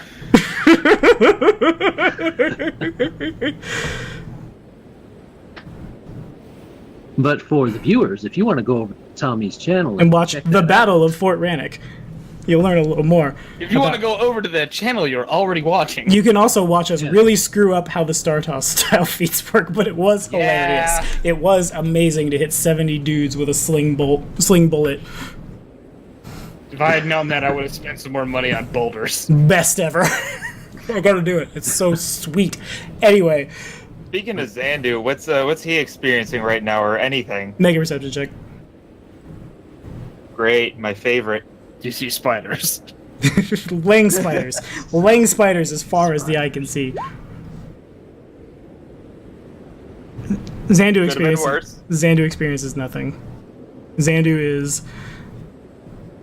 I don't know how to word this without, like, being real bad. I guess I'll just be real bad. At the moment, Xandu has no consciousness of, like, anything at all. She started to wake up, and then you're essentially, like, your character mechanically is in a coma. To explain why I'm not giving you any more information. Yes, but you, the player, realize Xandu is no longer in the room, and Emmy just, like, she starts to get a little worried, and as she does so, Arundel, like, jumps down in a weird feat of acrobatics for a pudgy clay koala monster, and lands on Emmy's chest and just, "It's okay. We'll find Xandu. He didn't go far with teleportation," and, like, rubs her nose, and she, "What? None of this makes sense." Well, I mean, you have been asleep for a long time, so it does make some sense. I don't know. She just kind of gets really quiet. Just lay there and rest for just a moment. And he kind of grabs Airdel's arm, pulls him to the corner, like as he's pulled up. Yep. And he grabs it. He grabs Arundel and Arundel. Pronounce the A. Okay, fair enough. Got it. Takes them both to the corner. Says, "Okay, what are we supposed to do? He just like poofed away. What is going on?" I think I under. Is she like manifesting him or something? What's happening here? He Irondale picks up his homunculus and hands it, like, roughly to Kazuha, like, why is, and then this just gets, like, shoved into your blanket and wrapped up. Go upstairs. All right. He trusted you with his unexpectedly fox-like daughter. I will also trust you with his unexpectedly fox-like daughter. Of course. So Kazuha goes upstairs. The door magically... the fire with Arendelle. The door magically shuts behind you guys, and it's not long before you hear screaming. Before we hear what? Screaming. The sound of a little girl screaming out in pain.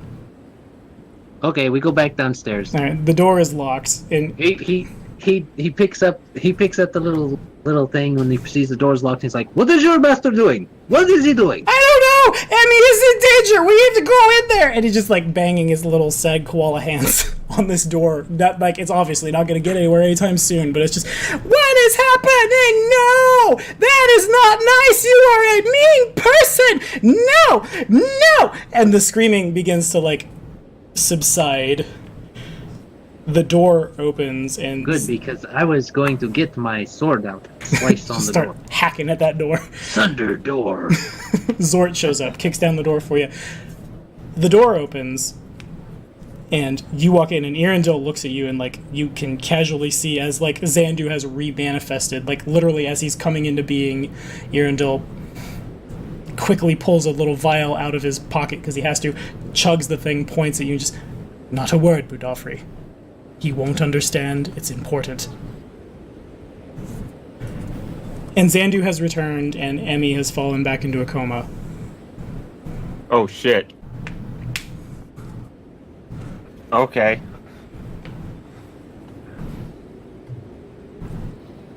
Irondale, like, he doesn't retreat to the corner, but he just kind of, like, he continues to give you guys your space. Arendelle is sitting on... Well, Arendale's gonna dismount Kazuha in another feat of insane acrobatics and, like, parkour over to where Arendelle is and climb back in. Kind of pretty upset, but that's not uncommon for the way Arendelle treats his homunculus, and just kind of jams into the, like, the folds of his blankets. Xandu, what's sort of his experience coming back? As if you just lost a little bit of time. Like, it's almost like nothing had changed for you. Xandu manifests where he was before. But the other people were in different spots all of a sudden. That tracks. Xandu is going to try a knowledge arcana to see, like, what could have caused such a lapse in time. Sure. 25. A lot of things. Everything from, like, mundane stuff, like, had you been, like, knocked out for a little while and then you had recalled them, it could be something with Fimbulwinter. It could be... Oh, you rolled a 12. Okay. It could also be various bits of your, like, psychic nature, because you know sometimes it's not just a meta thing when Colin doesn't make the session that Xandu just winks out of existence. Sometimes that literally happens to you. This could be one of those times. So, I suppose, what Xandu will do is, because you said I was there when he, like, did the finger point thing, right? Not in time for you to see it. Not in time for me to see it. Yeah.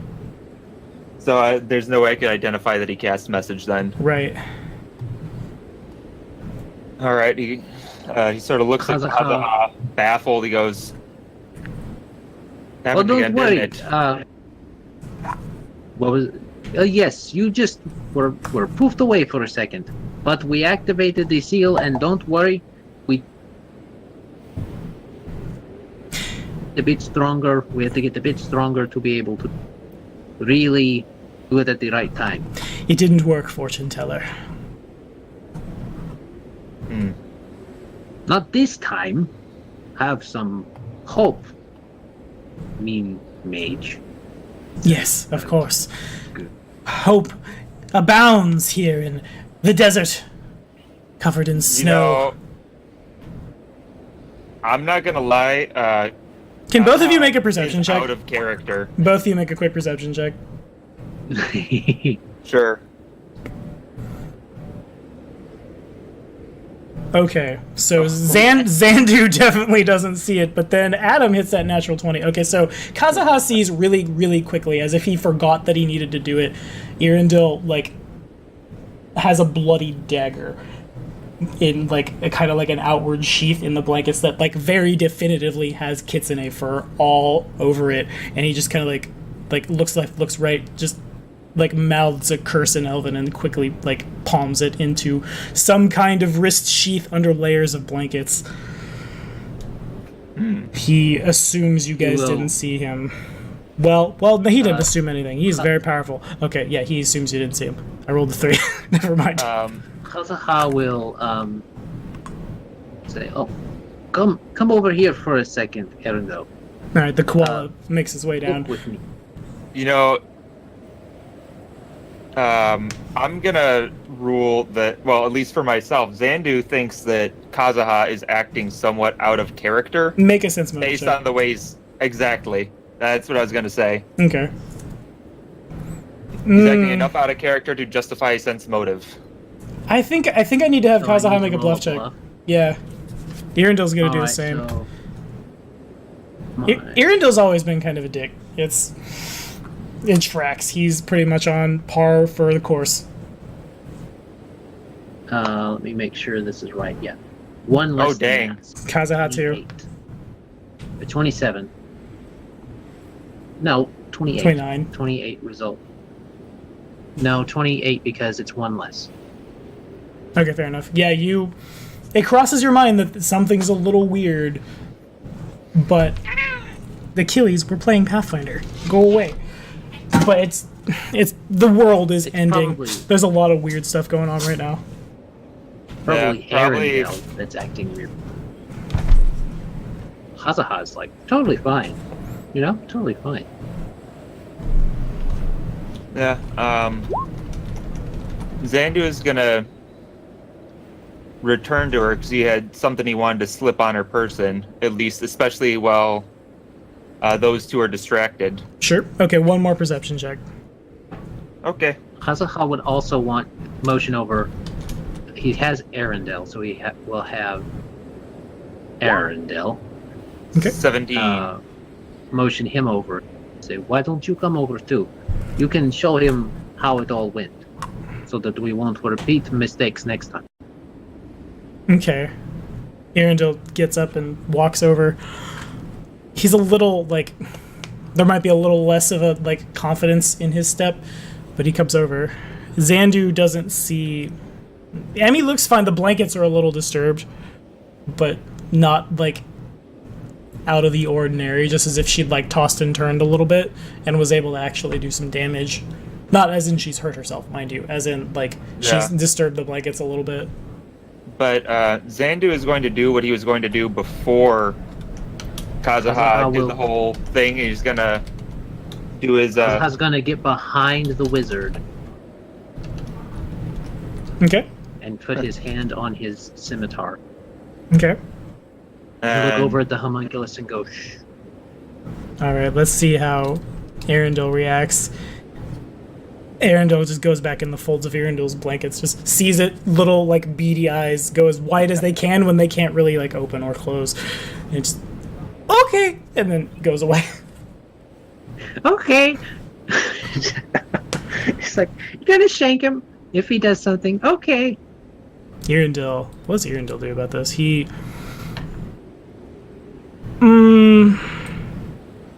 goes a little rigid, but that's all you get out of it. He doesn't, like, go to weapons and start attacking or anything, but he's aware of what's going on. And here's Zandu, what you got? Zandu, he's gonna sort of close the door behind him, not like all the way that it makes a sound, just enough that it sort of obscures sight, just sort of like push it to the hinges. He's gonna go up to her, and he's going to hide one of the hidden virtues, his divination sticks, on her person. Okay. Underneath all the blankets and such. Okay.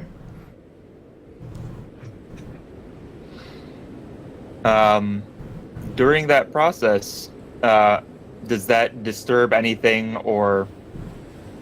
I will allow one more perception check. Because you're fishing for him so hard. I'm not sticking my hand into blood here, is what I'm asking for. And I'm not intentionally fishing for it. I'm saying this is what Xandu was going to do even before the statue thing happened. I'm not intentionally fishing for it, but I am fishing for it. Fair enough. Well, make it happen. All right. Perception is not his strong suit, so we'll see. Yeah, Nope. no. Everything seems fine. You don't feel any blood in a metagame sense. Yeah. No, that's all I wanted to know. He wanted to put that on her person for future use. Okay, fair enough. It is done.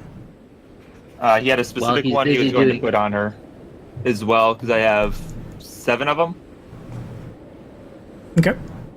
He was going to put the hidden virtue of love on there Okay. and return to the rest of the group. Alrighty. Kazaha will speak very quietly as the door is shut. Best tell me now what happened, wizard. I'll cut you down where you stand. Alright. Is Xandu in the same room? Xandu is like in the process of opening the door as this is happening. Okay, so the door, actually, there's no need for that. Irindil goes for another potion, chugs it, points it. It's awkward because he has to point vaguely behind him and then like back up to surreptitiously. He probably just gives like a thumbs up, and that's how he points, yeah, in Kazaha's direction. Just, as far as I understand it, the boy is a manifestation of a very powerful caster who doesn't know what she's doing. It takes all of her energy to keep him around. Therefore, she remains in a coma. We can wake her. If we wake her, the seer of Varizia ceases to exist. That doesn't explain the dagger. Well, I wouldn't know, as Xandu believes he knows. When they are younger, they of the uninformed who must seek the power of the blood, it has to be drawn out from them. I imagine Xandu's first appearance was under great duress, and, well, in order to bring him back, the great duress had to come about again. She's not hurting now, and I don't think she'll remember. But I did what I had to do.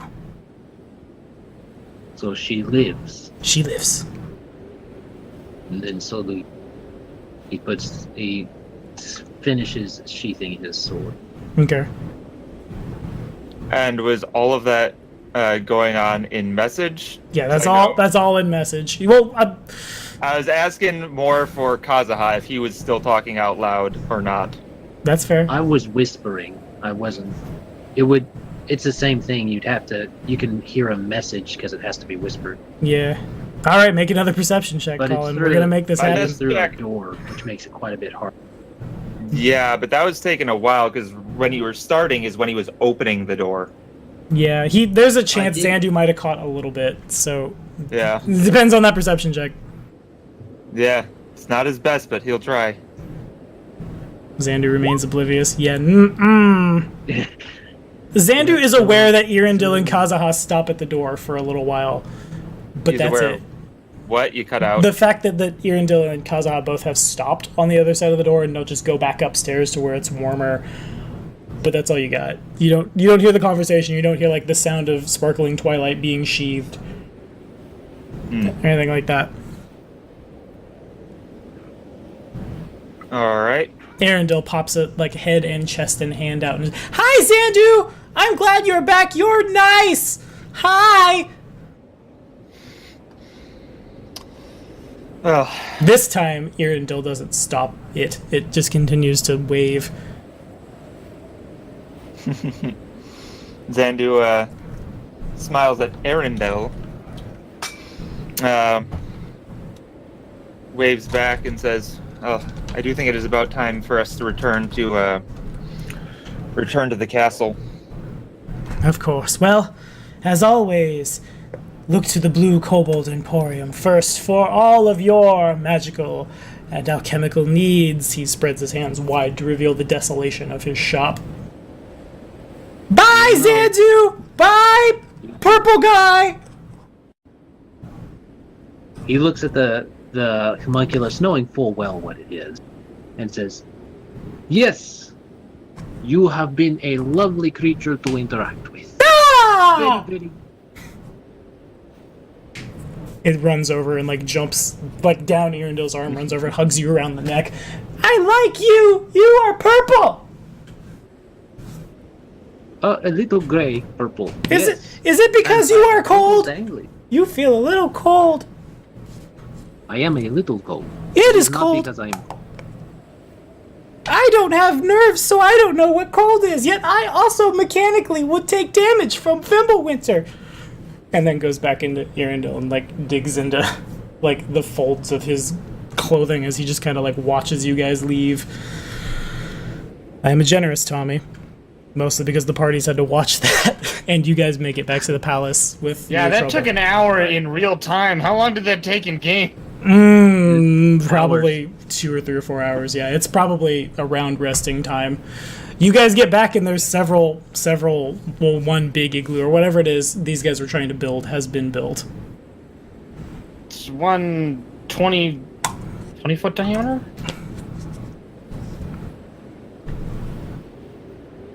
Yeah, 20-foot diameter hemisphere. Okay. You definitely would have had time to create several more as well. I mean, I'm not gonna lie. It'll be warmer if we all sleep in the same one. It's a theme. You guys have been practicing in the Darklands by sleeping on an Abercarn Viper. Now it's you gotta cuddle up all together. But it's, Lucia can stay on that side. Well, I honestly think here to prefer having my dragon close to me for protection. Even better, you can sleep with a dragon. Out there. I'm going to stay in here. Let my dragon guards the igloo then. Okay.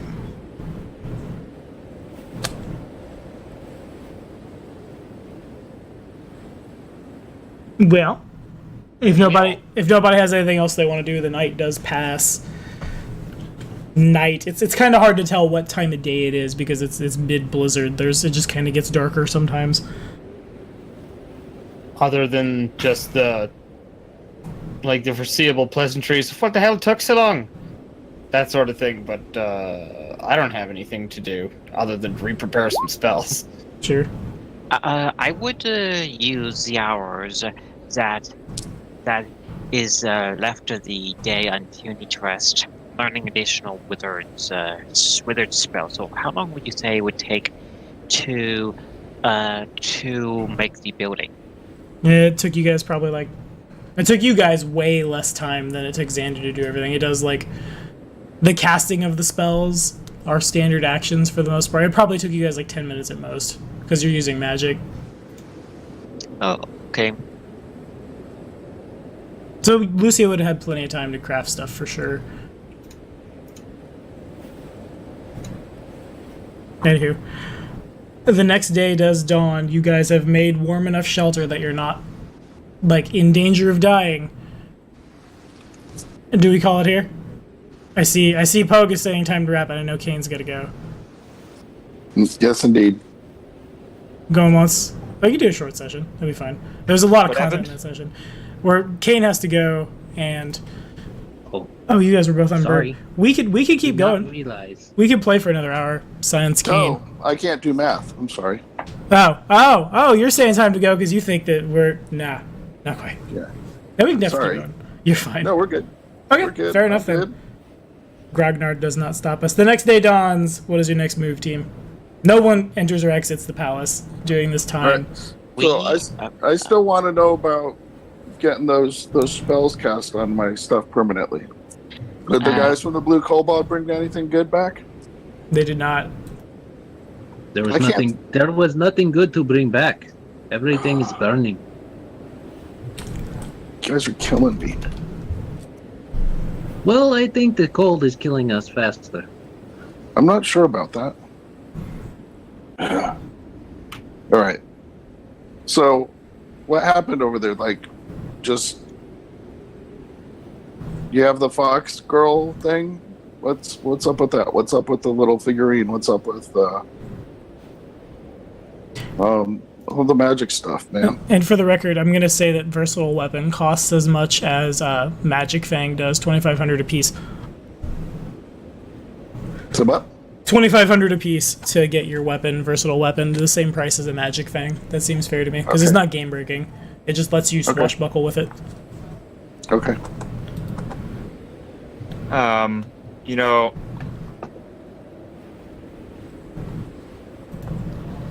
Zandu hid one of those things on her, and the reason he wanted to do that is so that because she is mind blanked, that he can still scry on the object and know where she is in case she gets moved while he's gone. Understood.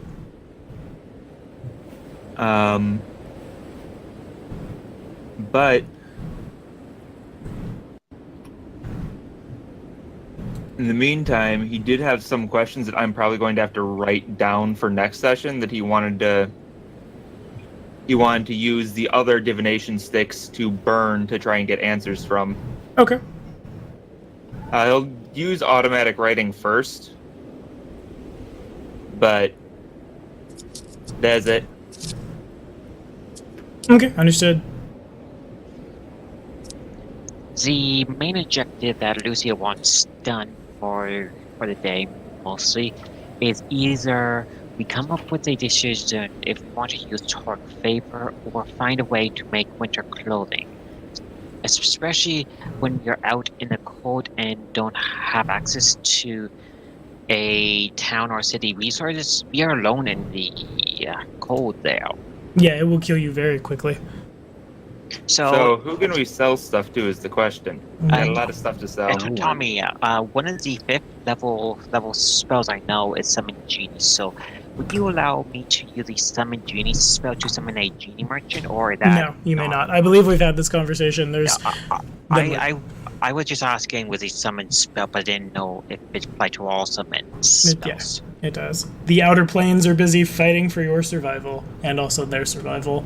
So it's you can summon one if you'd like to summon a genie. There's a 50% chance, but also like summoning a genie merchant is not possible.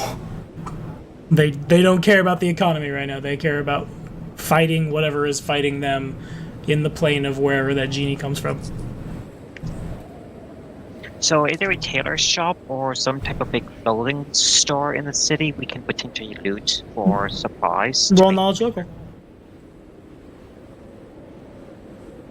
There's got to be one. It's just a matter of knowing where it is. Mm. And if it has anything in it left.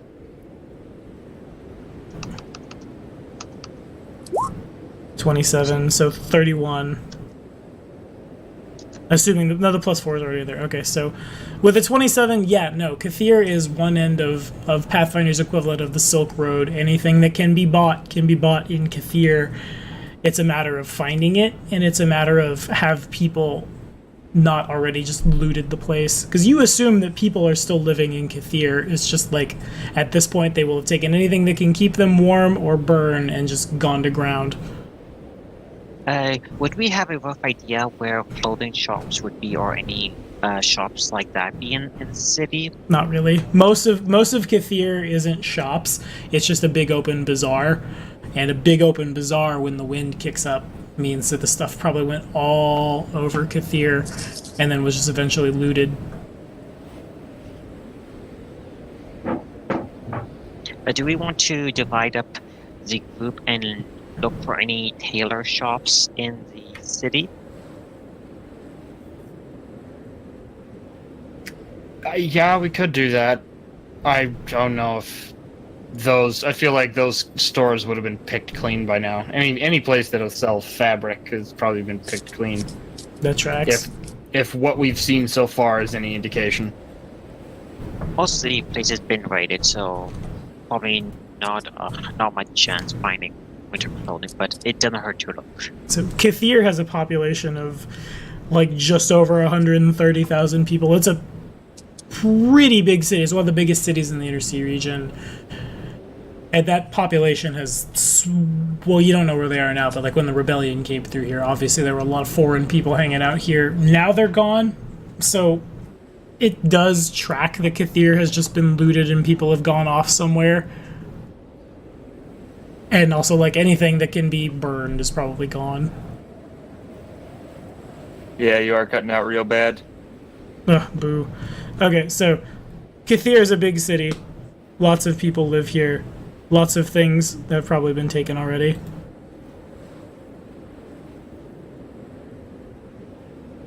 So do we want to risk our luck to loot the shops, or use the favor to get protection, or use some other means to obtain winter clothing?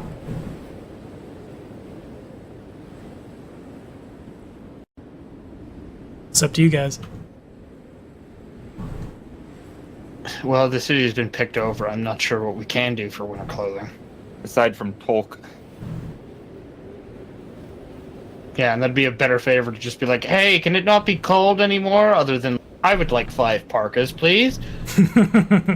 Yeah, but we don't get to pick the favor. Okay. It's just he does something for us and it'll be good, but that's it. I'm pretty sure. What do you mean we don't get to pick the favor? That was something we talked about last session with Tommy. He was saying, like, we get to ask for a favor from him and he will give us something, but...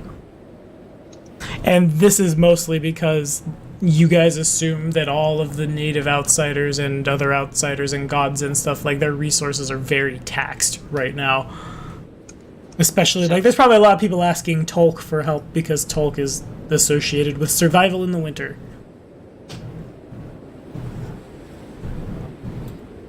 Anyway.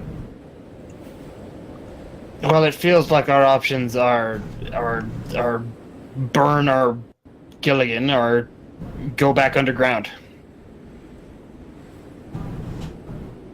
If we ask for protection from the cold of some kind, that is our best route if we go with that. Especially if that means we don't have to worry about it ever again. As long as Torque doesn't die or anything terrible happen on his end, we should be protected from the cold. In theory, for the most part.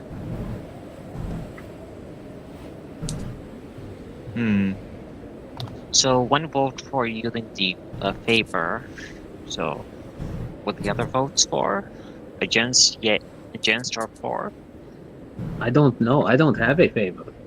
Only you do. You have a favor too. You're part of this party, Adam. Come on now. Well, I'm asking Kazahan opinion. Does he want to use the party favor that we have with Torque or not? For this? Torque. Oh, so T-O-R-K, not T-O-L-C. T-W-E-R-K. Not twerk. Hey, Joe. I don't want a favor from a god called Twerk. Miley Cyrus appears, and all of your problems are fixed. Pogue does. Pogue can have Francis's Twerk favor. Are you sure that... Never mind. Pogue doesn't want to get twerked by Francis, I don't think. Oh, Lord! Oh, Lord! I don't want to get twerked by Pogue. I'm not that old. Maybe Poe would be into that. You do not know what he's into. All right, kids, are you going to ask the Imperial Lord for help or not? Oh. I mean, Zandu's... Nobody's saying anything. Your silence is acquiescence. So, are we against or for using the favor? I think we're for. We'll defer to the group of the to the ruling of the party because he did not earn this.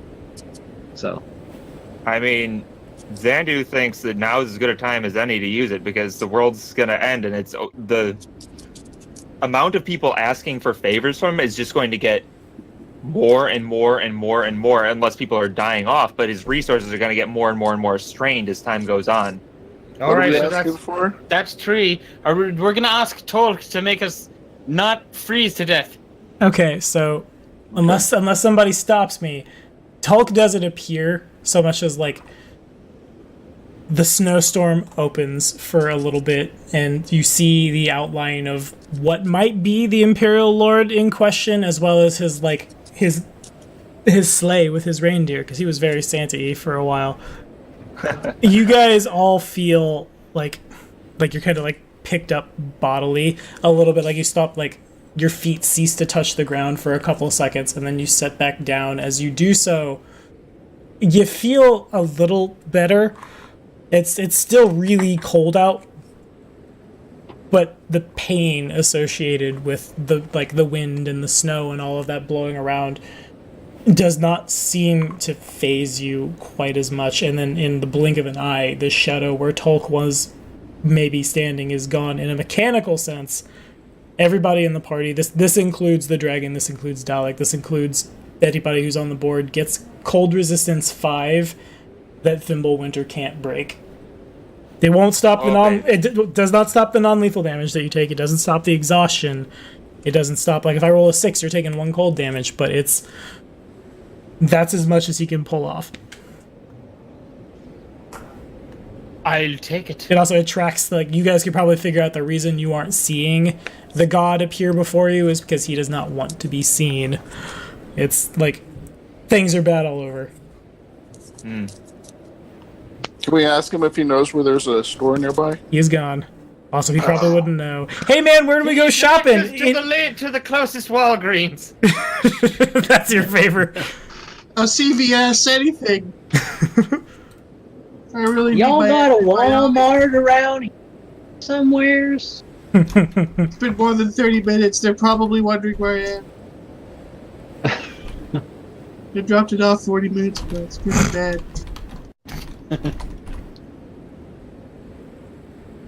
All right, if we can sort of walk around outside, let's sort of walk around outside. Alrighty, so you guys have enough blankets, and you have enough, like with Kazahad and Zandu making their excursion, you guys have more or less figured out. You guys just have to make a giant blanket wall and huddle, and that's how it works. It gets real awkward. There's a lot of single file. Pogue probably has to ride on someone's shoulder. You got Dalek. You could just ride on Dalek, and I'll just like build a tent on top of Dalek as he balances on the carpets of flying that are sitting over the snow, which has risen up another couple inches. You guys pass a lot I'll be riding Dalek after a bit, but it keeps rising as fast as it is. A lot of buildings have like caved in. A lot of roofs that were not made to support this much snow have just fallen in on themselves. Other than the snowstorm, you guys don't see or hear anybody else. You barely see past the front of Dalek's heads. Did we leave Splorpy underground? You did. No. I was going to use him for warmth. Well, you know where he is. We didn't why bring didn't we him? do that? I mean, Why if don't we we- can just go back No. down and get him. I thought we were going to use him like a gigantic, fireplace. No, I thought Traveling fireplace. we didn't bring Slurpee. You did not. He was not Okay. included in the count. But again, you can go back and get him. You know right where he is. I mean, I wasn't here to object, so I'm not.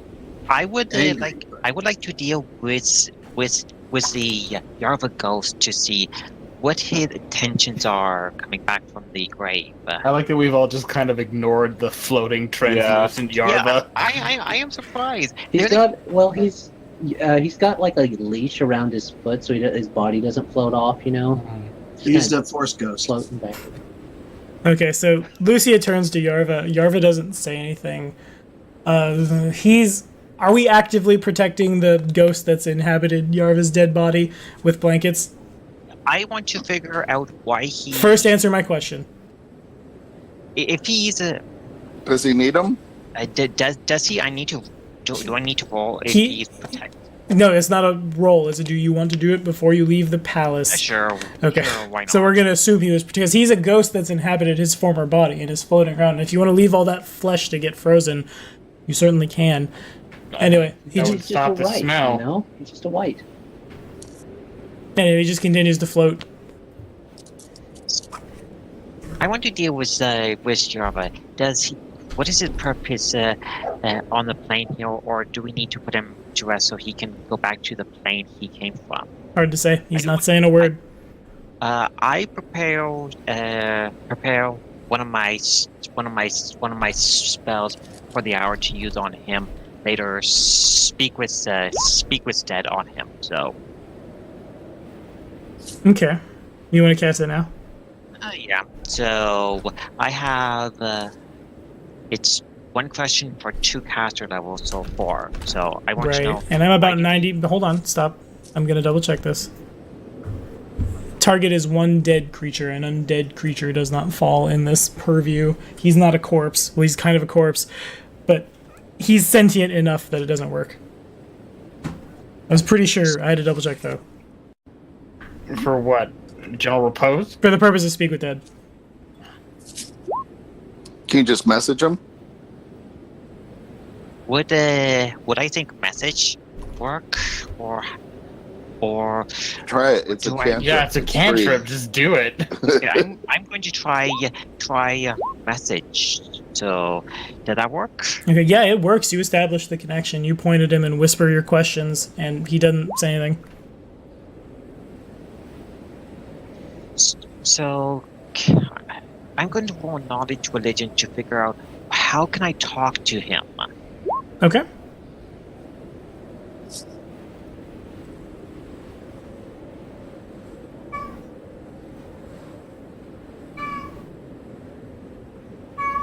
Well, don't leave us all waiting, Donald. There we go, 28. You're doing everything you should be doing to communicate with him. He's just, he appears to not be communicating back. So it's something on his end that he cannot communicate. Can I figure out? what Yeah, is that's the for issue? sure. With some kind of dice roll. So knowledge religion. Sure. 37. You have no idea. He should be able to communicate, especially because you've hit him with telepathy. Xandu, on the other hand, who's a little smarter here, he reasons it out that Yarva's upset. He's giving you guys the silent treatment and has literally come back. He's come back to haunt you. Us. Us. You mean Lucia? Yeah, that's what I'm upset getting with out of this. Is he's Lucia. come back to haunt Lucia? Because if he's He come was back to fine haunt with me. That's I just was adorable. I was going to give him a proper burial with matter of time when we had the time. And you didn't do it, and that doesn't matter what you were going to do, because right now this is what's happened. Uh-oh. Okay. It's a The road to hell is paved with good intentions. Can I exercise him? Do you have some kind of spellcasting means of doing so? I probably. Give me a minute to look through this incredibly long list of spells. I don't know if you could exercise him. He was pretty fat. Would anyone tell me Does, what's going on? Xandu is the one who's that picked it up. depends. Do you tell them? Does Xandu tell us that she's being haunted now?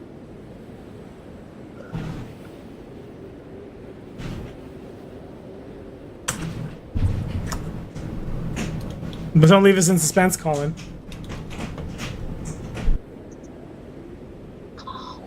His thing's lit up like he's talking, but I can't hear nothing. Colin Hold the Lucina! button. He's muted on that. You still unplug your stuff, then plug back Your in. microphone muted.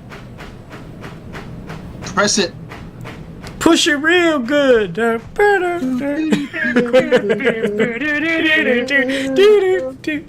It's typing. No, we Anything. can't hear you at all. Not a thing. Close Discord and come Stop back. singing. Okay, I guess the important question is, do you want to tell the squad what you figured out? I'll read for you guys. We're gonna figure out what's happening here. It's just a wiring in. Wiring in, Colin. A yeah or an in. Xandu will use the message spell to tell everyone but Lucia. Okay, yeah, sure. I'm gonna exercise. I'm gonna exercise the shit out of that fat redneck. Well, Hazaha would snicker to himself. No, he wouldn't snicker. He'd laugh. Just for no reason. Out of nowhere.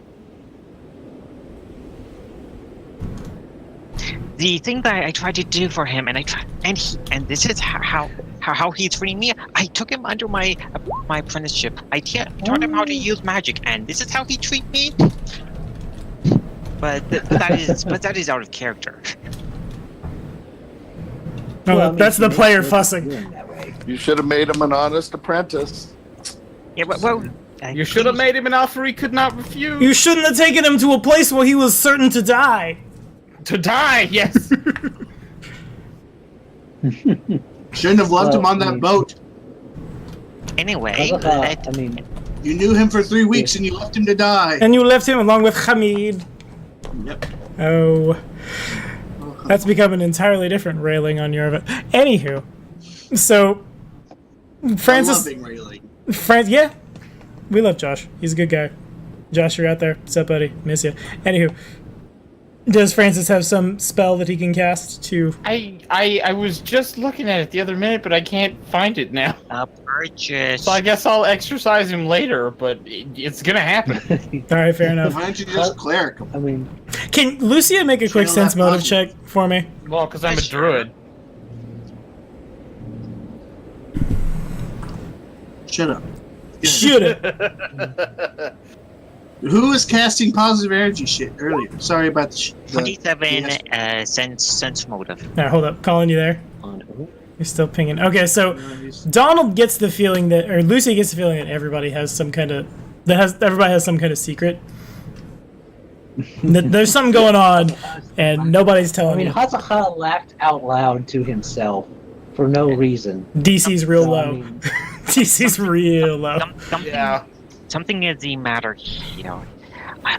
All the tricks I'm trying to use is not working on him. I have no bluff. I'm good at telling when people are lying. I'm not good at lying. I'm still laughing.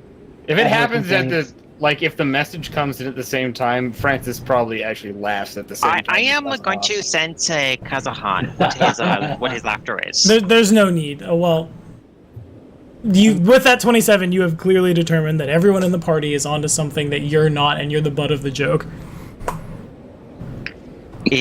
Poe could probably add in that, so it seems that you still don't know how to treat servants. I taught him how to use magic. Can you not hear me? Aha! There you go. Colin did it! Working. Are you not entertained? No, I'm pretty entertained. This session went places. I prepared a lot of encounters and a lot of maps, and here we are in Kathir exercising a ghost. I thought I treated Yarva pretty good. I taught him how to use magic.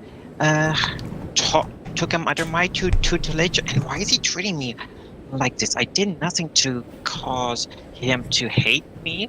That you're aware of. Yeah, I don't know what the now spell is. on the floor, laughing, just. I don't know what the spell is. I could hallow the area where his body is, but that'd take me a minute. I I might mean, hurt both Lucia Sandu too. and Lucia have the purge spirit spell. That's true. Poke sitting back and grinning with foot up on whatever there is to put his foot up on and just buffing his nails. So does Kazaha.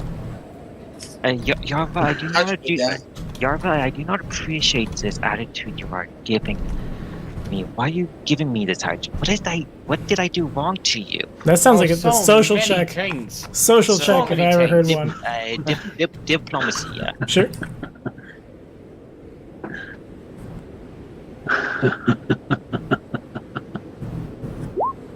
$22. He does not respond. Group, what do you want to do with Yarva? But I mean, he's not our Only problem. wants He's to- your problem. Yarva, what are you going to do? Do you want me to send you back to the afterlife, or how do you want to proceed with this? He probably This man on doesn't. radio. You assume that the ghost who's come back to haunt you, but you don't know that. Well, you don't know that. Fair enough. Okay, so he doesn't say anything. He continues just following you around. Can I think what I did wrong to him? You can make some kind of check, yeah. Okay, so knowledge, personal, history. So that is. Have I made that a check in this game already? I Personal think one. history? So. Yeah, I Not think one or sure. twice. Knowledge, One or nobility. twice. a general perception check would be what you'd roll probably. So, in the meantime, Zandu will try shooting a 26. shooting a message to Yarva and basically saying, I don't believe you and I have had much communication. I have done nothing to wrong you. Is there anything I can do to help you? Okay, make a diplomacy check. I can run with this.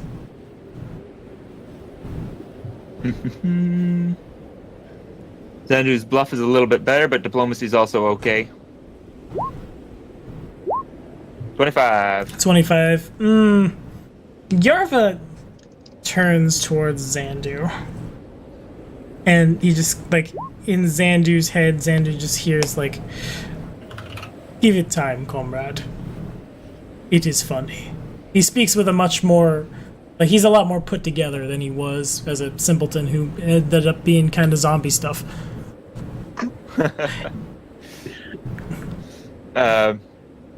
Zandu will smile a little bit. You sounded cocky. Punch this ghost in the mouth. But you will. Does Enterling have 2 paladin levels now? Yeah, Oh, sweet. I told you I was going. I didn't know you'd taken your first one. Fair enough. Yeah. Because I'm like, how is Enterling laying on hands? Fair enough. Well, Hazaha, Interling probably is. Hazaha's just laughing, maybe crawling that way. He's busting a gut. He just thinks it is absolutely hilarious. He just, through huffs and puffs, he's probably saying, the necromancer is he's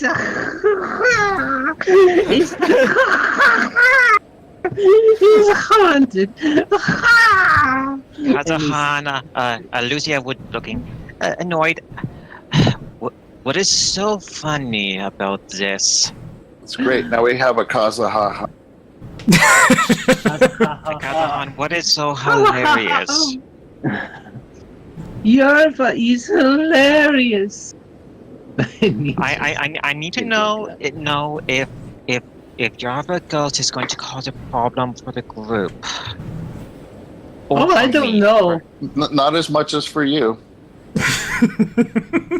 But it is hilarious. I won't spoil the joke. I've got to tell you, I'm really not worried about it, personally.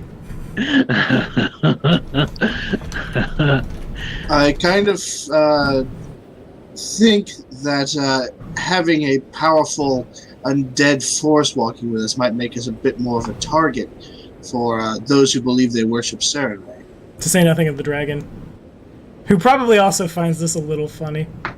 The less we have traveling with us would be better. It's true. Yarva, Achilles, what are you doing? what do you want? How do you want to resolve this situation? He does not respond to you. Lucia is frustrated. Her apprentice is giving her the literal cold shoulder, thinking this is hilarious, and Lucia is completely annoyed by his attitude. Hazaha says, in the middle "Oh, of he's the giving winter. you the chilly reception." All right, at the introduction of puns, and I'm gonna leave. All right, man. Thanks for hanging out. No, I don't mean I'm gonna. Francis will leave. Oh, fair enough. Okay, so you I guys got are. I don't 20 even know. minutes before I gotta get out of I here. don't even know exactly what we're doing. We just segued into the Yeah. ghost. Yarva, Shopping. if you're trying to send a point home, Shopping. I am not understand the message. You need to be direct to me. What did I do wrong to cause these hurt feelings? You're asking Yarva. Yes. He does not respond. Oh, Okay, he's not an upset I am- girlfriend. You guys figure it out. I do Try finding him some chocolates and some flowers. I'm going to. Those flowers are sad right now, but we can find them. I am going to diplomacy to try to figure this out. Lucia is not having none of this. Maybe Francis could turn into a flower. Yeah, that's your best bet, probably. I almost want to burn a wild shape for the day to turn into a living topiary, just to do that joke, but not quite that much. So 31 diplomacy tried to... Does not respond to you. He actually probably, like, looks at you, like, side-eyed. But you don't get a, like, vocal communication. He just acknowledges your presence for about half a second and then stops.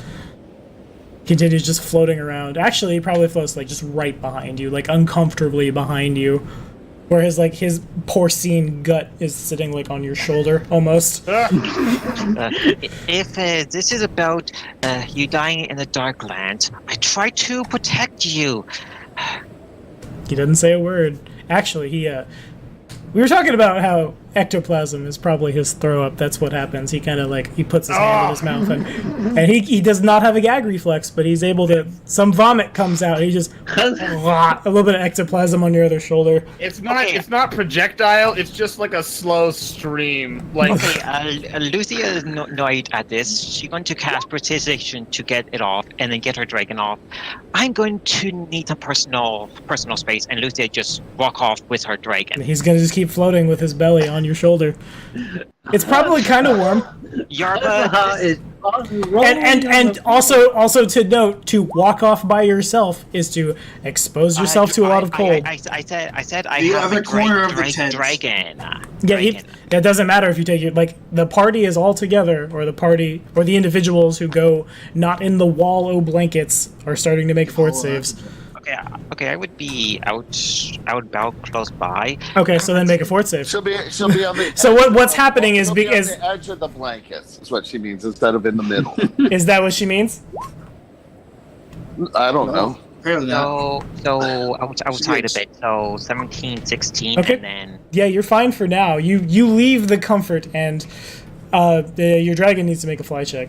Actually, because you are actively trying to fly through a blizzard. I mean, we are on the ground, so my dragon doesn't need to fly. Okay, then in that case, it's worse, because if you leave and you've said you did, so there's no reneging this. You walk out, and then when your dragon contacts the snow that cannot support the dragon just falls into, there's just a as you find the ground, and Lucia needs to make a reflex save, is what I'll say. Does this still count as desert for favored terrain? Yeah, it it would be would. an Arctic desert, essentially. 18. So Lucia doesn't pass. Lucia leans over a little too far to try to counterbalance and just off the saddle into the snow. Both of you do have your permanent cold resistance 5, but you are buried under the snow. You fall and your snow just kind of collapses upon you. And here comes some cold damage. You, of course, resist 5 of it, but this will still hurt your dragon. Fimbulwinter is powerful. I've rolled a 1 and a 5. You take 1 point of cold damage, both of you, me and my big mouth, after your resistances. Lucia is completely buried. Yarva remains right next to you, with his stomach on your shoulder. Now he's kind of standing over you, I guess. It's weird. No, he can just float behind you. He's a ghost. So just float through the snow. Yeah, it'll be fine. But the party is also, they definitely hear Lucia probably cry out a little bit as she collapses in the snow. Yeah. Arguably, he could use his wings like giant snowshoes. I would talk to Yarva. What you're doing, I do not appreciate this attitude. Why are you... Okay, I want to stress to you, you will suffocate. You are buried in an avalanche. Okay, this is not a good time to talk about your feelings. I guess it could be. I'm very angry with you. Catharsis before you die. Oh my god, yeah. Oh no. Alright, so I think Enderling and Francis had things to do. I guess I'll go get him. Alright. Alright, make a fort save as you exit. Zoe. Oh, Zoe! Do we have to? That was so... Oh, and he starts walking back with you. So then Kaza and Francis both gotta make fort saves. I'm actually gonna to spread out my weight over the snow And I do get, I don't know, trackless step wouldn't affect this. I can't leave a trail in That's here. 'Cause we're super technically in a relevant. desert. Yeah. Oh, that's weird. It's super I have weird. 28 fort save. That's all I'm gonna do. Alrighty. Kaza, fort save. Francis passes by a mile. And I'm gonna Jesus. wild shape into a viper vine to spread my, like, basically my body weight all out over the top of the snow. Okay, that's fine. You can, you guys definitely clearly see, because she did not get far, Lucia's dragon's wings, like, poking out, and you can extrapolate where she is. Actually, you probably almost, like, contact her. Kazuha would fall in the snow as well if he tries to contact the snow. The Viper Vine is good enough. Well, I thought we were leaving it and staying on the thing, and I was gonna throw a rope to, Francis. Yeah, that works too. Maybe we can pull her out, right? Oh, if I'm a viper vine, I've got like a strength of 22 or something. I'm more than strong enough to lift her up out of the ground and just sit her on me. And you are able to find her before she's pulled out. And this, you'll take the damage too. You're contacting the snow, so you take 7 damage, and then Francis minus 5, yeah. And then Francis and Lucia and the dragon take 10. Minus 5 is 5. As she is pulled back, Yarva appears unfazed. As the 3 of you are pulled back into safety. He's a snow ghost. Lucia definitely has to like gasp for breath as she's pulled out of the snow, though. I don't know what her con is. What's your intelligence score, Donald? 22. 22. So you had 44 rounds. So you had a while before you were going to suffocate. But like, there's definitely a as you are pulled out of the place and you're brought back. Yarva continues to just follow behind. Okay. This huge plant-based fucking monster just like chunders out a laugh like. Annoyed, I go back to the igloo with my dragon to figure out how to resolve the issue with Yarva. Having a haunt around her is something she doesn't want. Okay, make a fortitude save. Dragon as well. Lucia passes. Dragon passes. Make a survival check.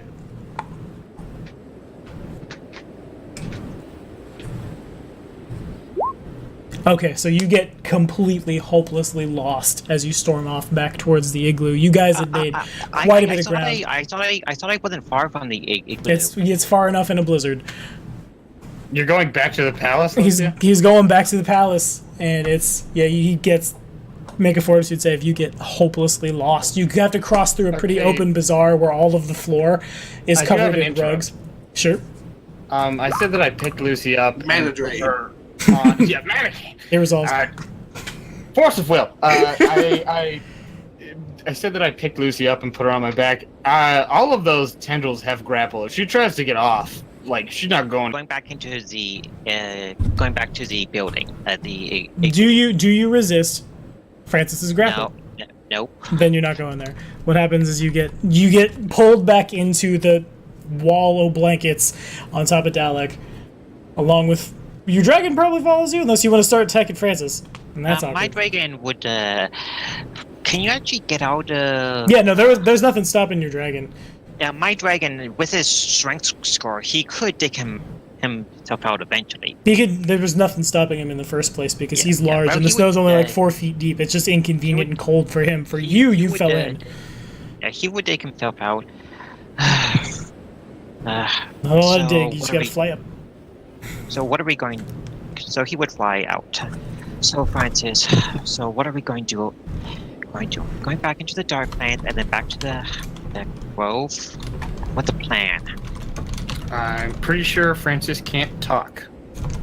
Can we go back to the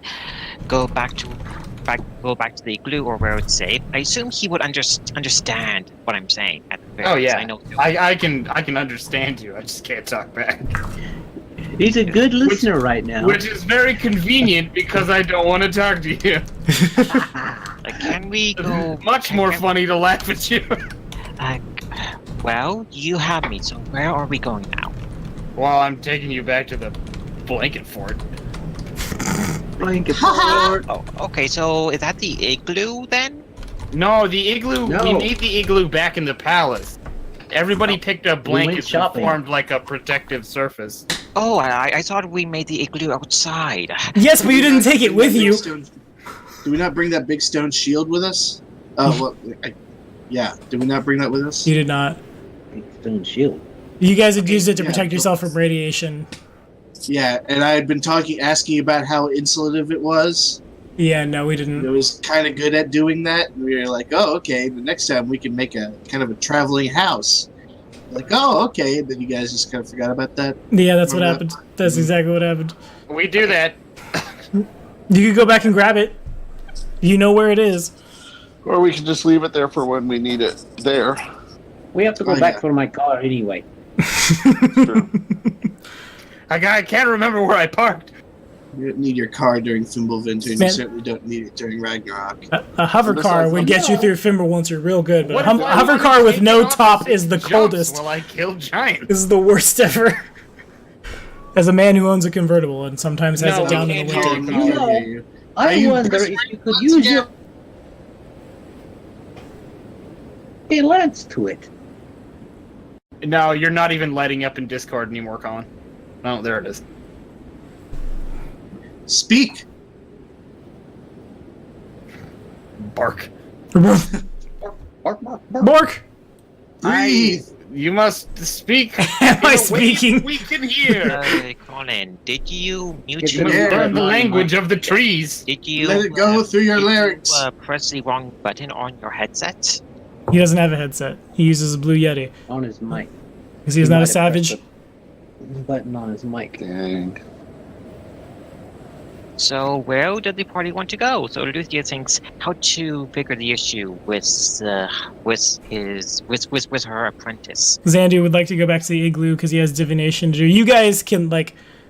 Well, I will. Okay. I'll roll the We percentage can- dice. We can dump them back at the igloo and then come back for them later. We're not in a terrible position to hold out for at least I don't know, maybe a couple days. You guys find a lot of like smashed up carts, smashed up buildings, smashed up paintings, iconography, a bunch of stuff that was worth a lot of gold when this was just one end of the gold road that now has been reduced to kindling and has been abandoned, just kind of like on top of one of the... Yeah, I can do better than that. Actually, you find the bodies of a couple of children who have frozen to death, trying to start a fire with all this kindling. I'm gonna take that kindling. Okay. Can you hear me now? Good! There you go. I don't know what happened, but somehow my computer automatically muted my microphone. Not my microphone itself was muted, but my computer in the settings was muted. It was weird. Ah, Interesting. Kazaha will do Serenite rites over the children. Lucia would give the children their last rites. Okay, Lucy's understood. back at the igloo, isn't she? Now, if Lucy goes back to the igloo, it's going to be real bad for her. Right, so I am confused. So are we, is the party going back to the igloo first? Or... Now, first, I think you're going to give the children the last rites, you monster. Well, I mean, Kazaha can do it. I am just getting the order. So we went back to the igloo first. Am I correct? No. No, this is on the way back, I think. Okay. Yeah. I would give them their last rite. I just got the order mixed up. Xandu will say Kazaha comes short behind destined her prayer and for does them. Serenite rites. Just right behind her. Well, Xandu is doing a quick Desnan prayer. Sure. Yeah, Lucia is it doesn't mind this as long as they have a sense of peace. The giant vine monster sighs audibly and takes the kindling. Alrighty.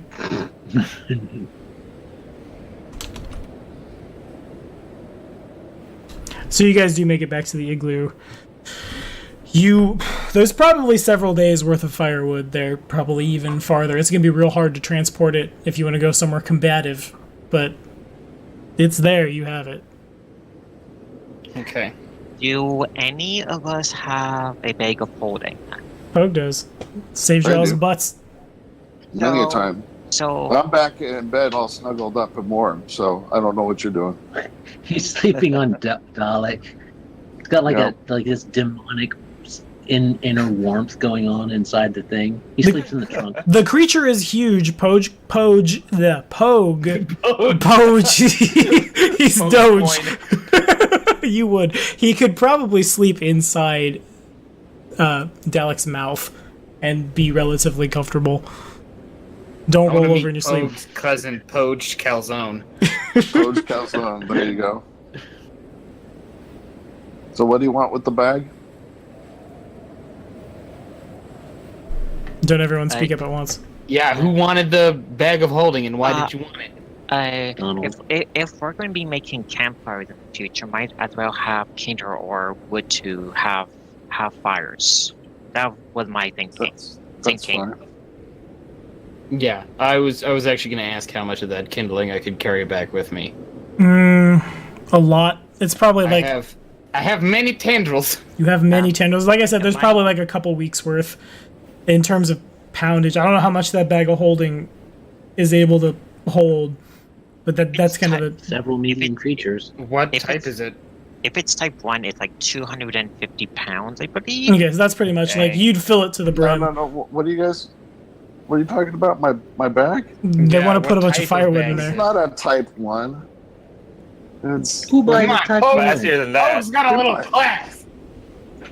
holy cow, man! I'd say. Where are you? It's a type 5. It's basically a. It's not the biggest. Demi one. plane. Yeah. It's not the biggest one. It's basically a bachelor apartment in New Bachelor. York. Right, bag of holding 3, 1,000 pounds. Okay, that will easily Nice. hold all the firewood then. So we are set for kindle for a good foreseeable future then. Well, we're not going to burn German children, but yes, we have Or kindling. weird halflings. Dang. Okay, firewood, or what do you want to call that? We are good for fire material for the future. So, Zandu, well, you guys are all figuring this out, is doing a little bit of automatic writing. Okay. And what he wants to know is if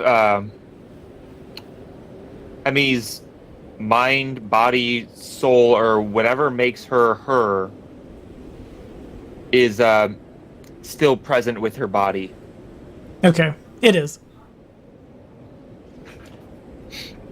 It is. That's interesting. Chaza, He is very confused as to why he would do Mindscape Door and enter her mind, and then she wouldn't be there, though.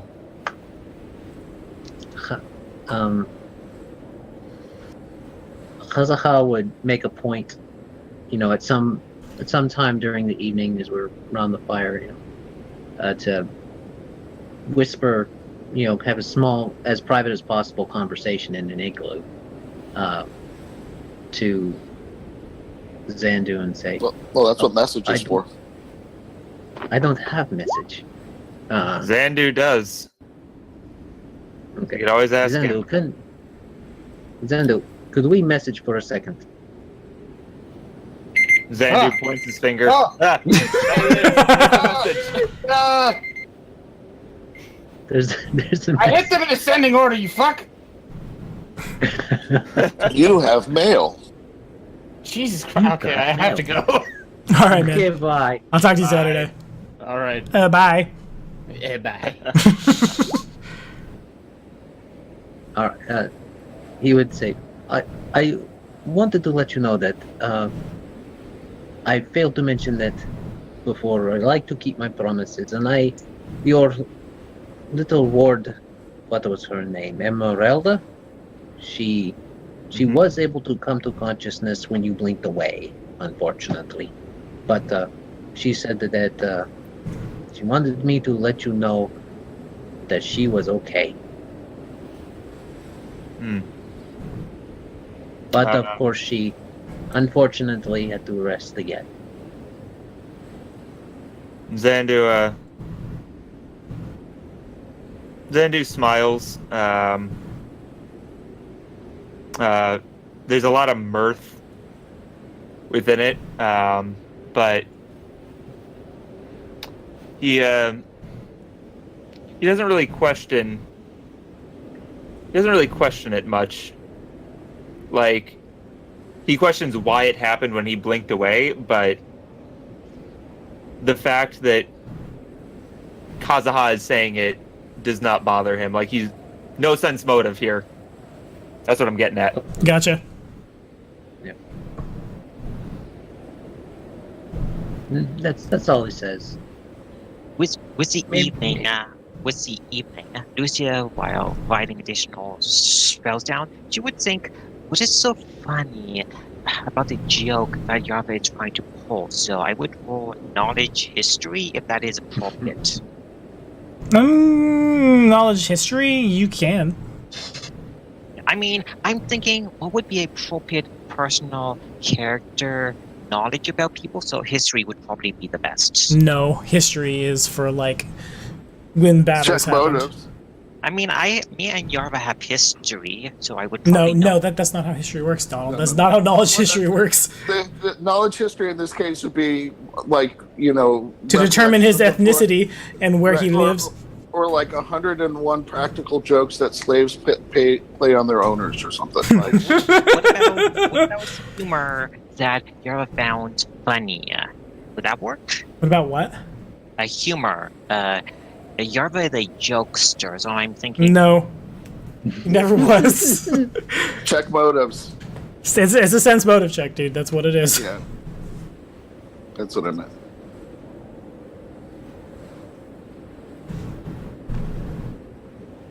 Good luck with that. I believe in you. 19. You. Unless Poe is aiding me, it's just 19. Okay. Well, Pogue, you want to help him? Yeah, I guess. All right. Then it's kind of like Lucy just can't quite fathom, like, why is this happening? And then Pogue spills the beans, and Lucy realizes that Lucy's. Because you're a douchebag. Kazuha pushes him. Oh, you spoiled the joke. Good. So Yarva doesn't want to hurt me. No, he's just. You can figure out that he's just trolling you to haunt you. He doesn't wish you any ill will that it would seem, and he also seems to be a lot more put together than he was when he died. So there's something's happened to him between here and there, but now he's just kind of like hanging out. So Yarva doesn't want to hurt me. So he's just trolling me. Okay, that's good to know. I thought I had to exercise him or do something to put him at peace. Joe does have a real question. Where is the sun? You don't see it because Blizzard. I don't see it. Yeah. You assume it's figured there. that out. It's still I light. was gonna say that. It's still light. Yeah. Okay. Well. It hasn't been swallowed yet. It hasn't been swallowed yet. Okay. Have we ever figured out what time it is, or not what time it is? I guess. By time, I mean the like time of what day it is. What day it is? Like time of day? It's probably like. No, not time of day. Not Like time of day. of the month. Like day of the month, or like how much time has passed. Oh, okay, I see. You were in the Fimbulwinter started. Since Fimbulwinter started. It's hard to say. It definitely there was like the sand was thrown around by magic when you guys were hanging around to simulate snow, and it wasn't snowy when you left. It's snowy here now. So somewhere in that 2-month period. To what? Somewhere in that 2-month period while you were underground. Oh. And well, you'd also know actually it had been snowing north of Qadira as well for a little while longer. Yeah. It just hadn't affected Qadira yet because Qadira is a little closer to the equator. How close are we to the equator? Not very. It's from what I understand from going through forums, the Mwangi Expanse is the Tropic of Cancer, and the equator is like just south of the map of the Inner Sea region. Okay. So I imagine by the end of the 3 months of Fimbulwinter, the entire world is going to be covered in ice. After that, we can prepare ourselves to be beset by great evil. And then after that, we can expect to be burned to death by the sun. Yeah. What? I mean, we're We'll gonna be die burned by the sun. gloriously. What? No. It's difficult to explain, but you'll the Earth. The planet will be first consumed in ice, and then in war, and then finally, the last bringers of our destruction will bring the sun to us, and the entirety of this planet will be bathed in. You'll know it. Nice to know the actual stages, so we have time. At least until the end times. We have time until we are dead. So we have time until we are dead. Or until the end times. Kill us, effectively. Both. Do not fear, though, we will be remembered. And that is the only thing we can take solace in. Fight well, and we will be remembered. Remembered by whom? The last? Says melancholily. By Muthian Magna. Lithraso. You know, Alden. Hodor. All those gods that are supposed to die? All those gods who have been dead and will come back. It's the mythic cycle, my friend. Just as Thor consumes his steeds and rebirths them from the ground, so will the entirety of existence. So Xandu, as they're talking about the end of the world, suddenly remembers. Oh, the equator's actually covered in snow. It's coming soon, guys. Yeah, he remembers the books, the Necronomicon that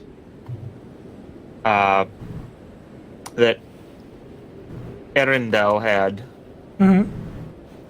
and he is going to teleport back to the shop real quick. Sure. Roll percentage dice. Oh yeah, I do suppose that isn't. Materialize do that even though it's far. You could hit that 99. You could end up in a worse shop. But you didn't. You got a 43. Yeah, What do triple zeros mean? Triple zeros mean this. We'll talk about it in 2 weeks. Okay, so you arrive back at the Blue Cobalt Emporium. Arendelle continues to burn. I think Arendelle's still hanging out on the overlay, isn't he? Yeah, Arendelle's been here on the overlay this whole time. Hey, buddy. I haven't been looking at OBS. So, like, he's still wrapped up in all the blankets. Arendelle pops its head out. Hi, Xandu! Emmy is sleeping! Yes, that does not surprise me much. You know, Arendelle, there was this book. I think you called it the Necronomicon. That's where all the grandpas are! What? Because he pronounced the A, he is referring to the homunculus. Arendelle himself has his brows furrow and is pissed. I'm not sure that the A's and the E's are coming across the Discord, right? I don't know. Arendelle? Yes. That was the E. Yes.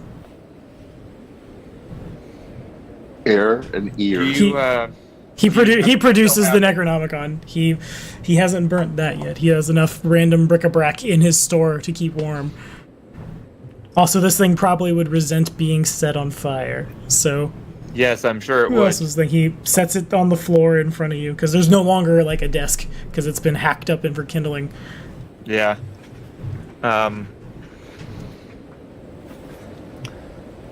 Good.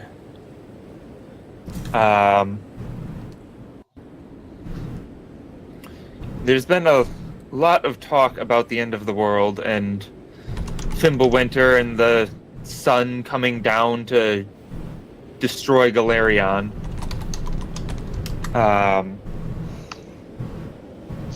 What does the Necronomicon say about the end of the world? That's a really good question. And I'm sitting here Googling hard as you're asking these questions because I know that item. As like, the thought will waken. He's got a point. The great Oh, fear will Necronomicon, waken. Yeah, you would. Azathoth awakens and devours us all. Now, as the thought awaken and the dream ends, we are but a dream of the. Oh yeah, that is the thing, isn't it? One of them eats you. I don't remember which one that is. Well, Rovagug?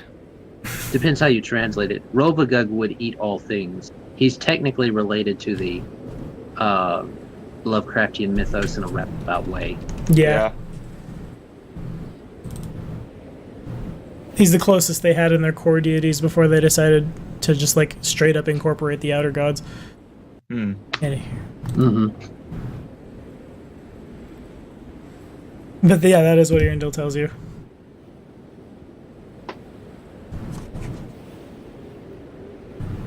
Suddenly, I really want to play through Strange Eons. You guys gotta pick something, okay? Both! We'll play Jade Regent. Halfway through Jade Regent, we wake up in an asylum. It'll be great. Xandu,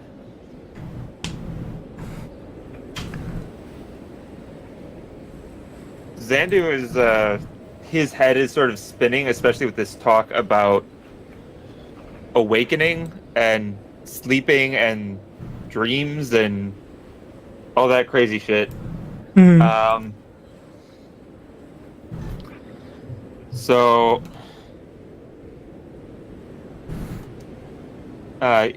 he sort of looks at Irundel, brows furrowed. He's obviously a little concerned. And he asks,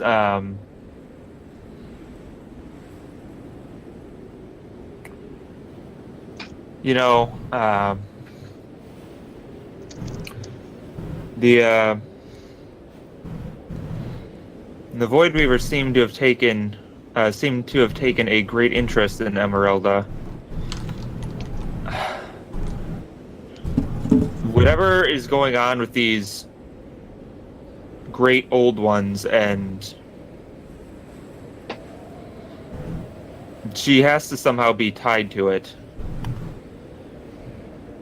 Do you think that there's any connection between her slumber and Azathoth?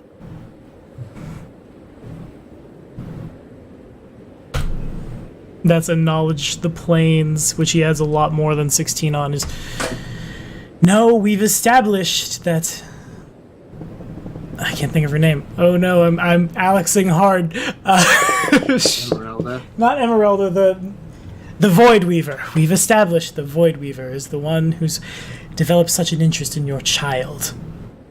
Perhaps if you look in your crystal ball a little more, you'd remember.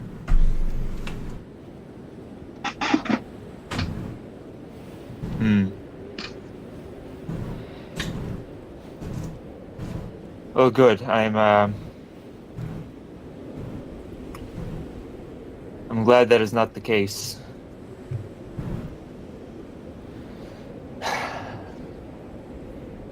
Well,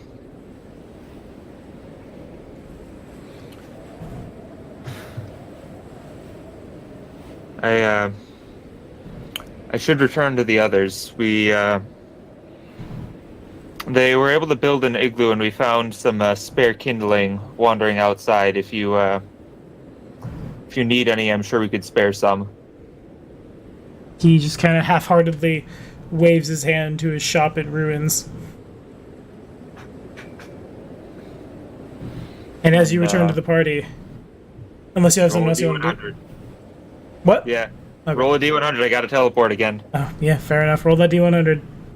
Burn through all those spell slots. Oh. 87 makes it. It's a little closer. You probably land just a little to the right, but you do make it. And that's where we're going to call it tonight, guys. Thank you guys so much for watching. As always, hit that like button, hit that subscribe button. We were joined today, as always, by Adam and Colin and Kane from the Inn of Planar Crossroads. If you don't subscribe to that channel, we can't be friends, but we're getting out of here. Say bye, guys. Bye, guys. Bye, guys. Bye. Bye. There it is.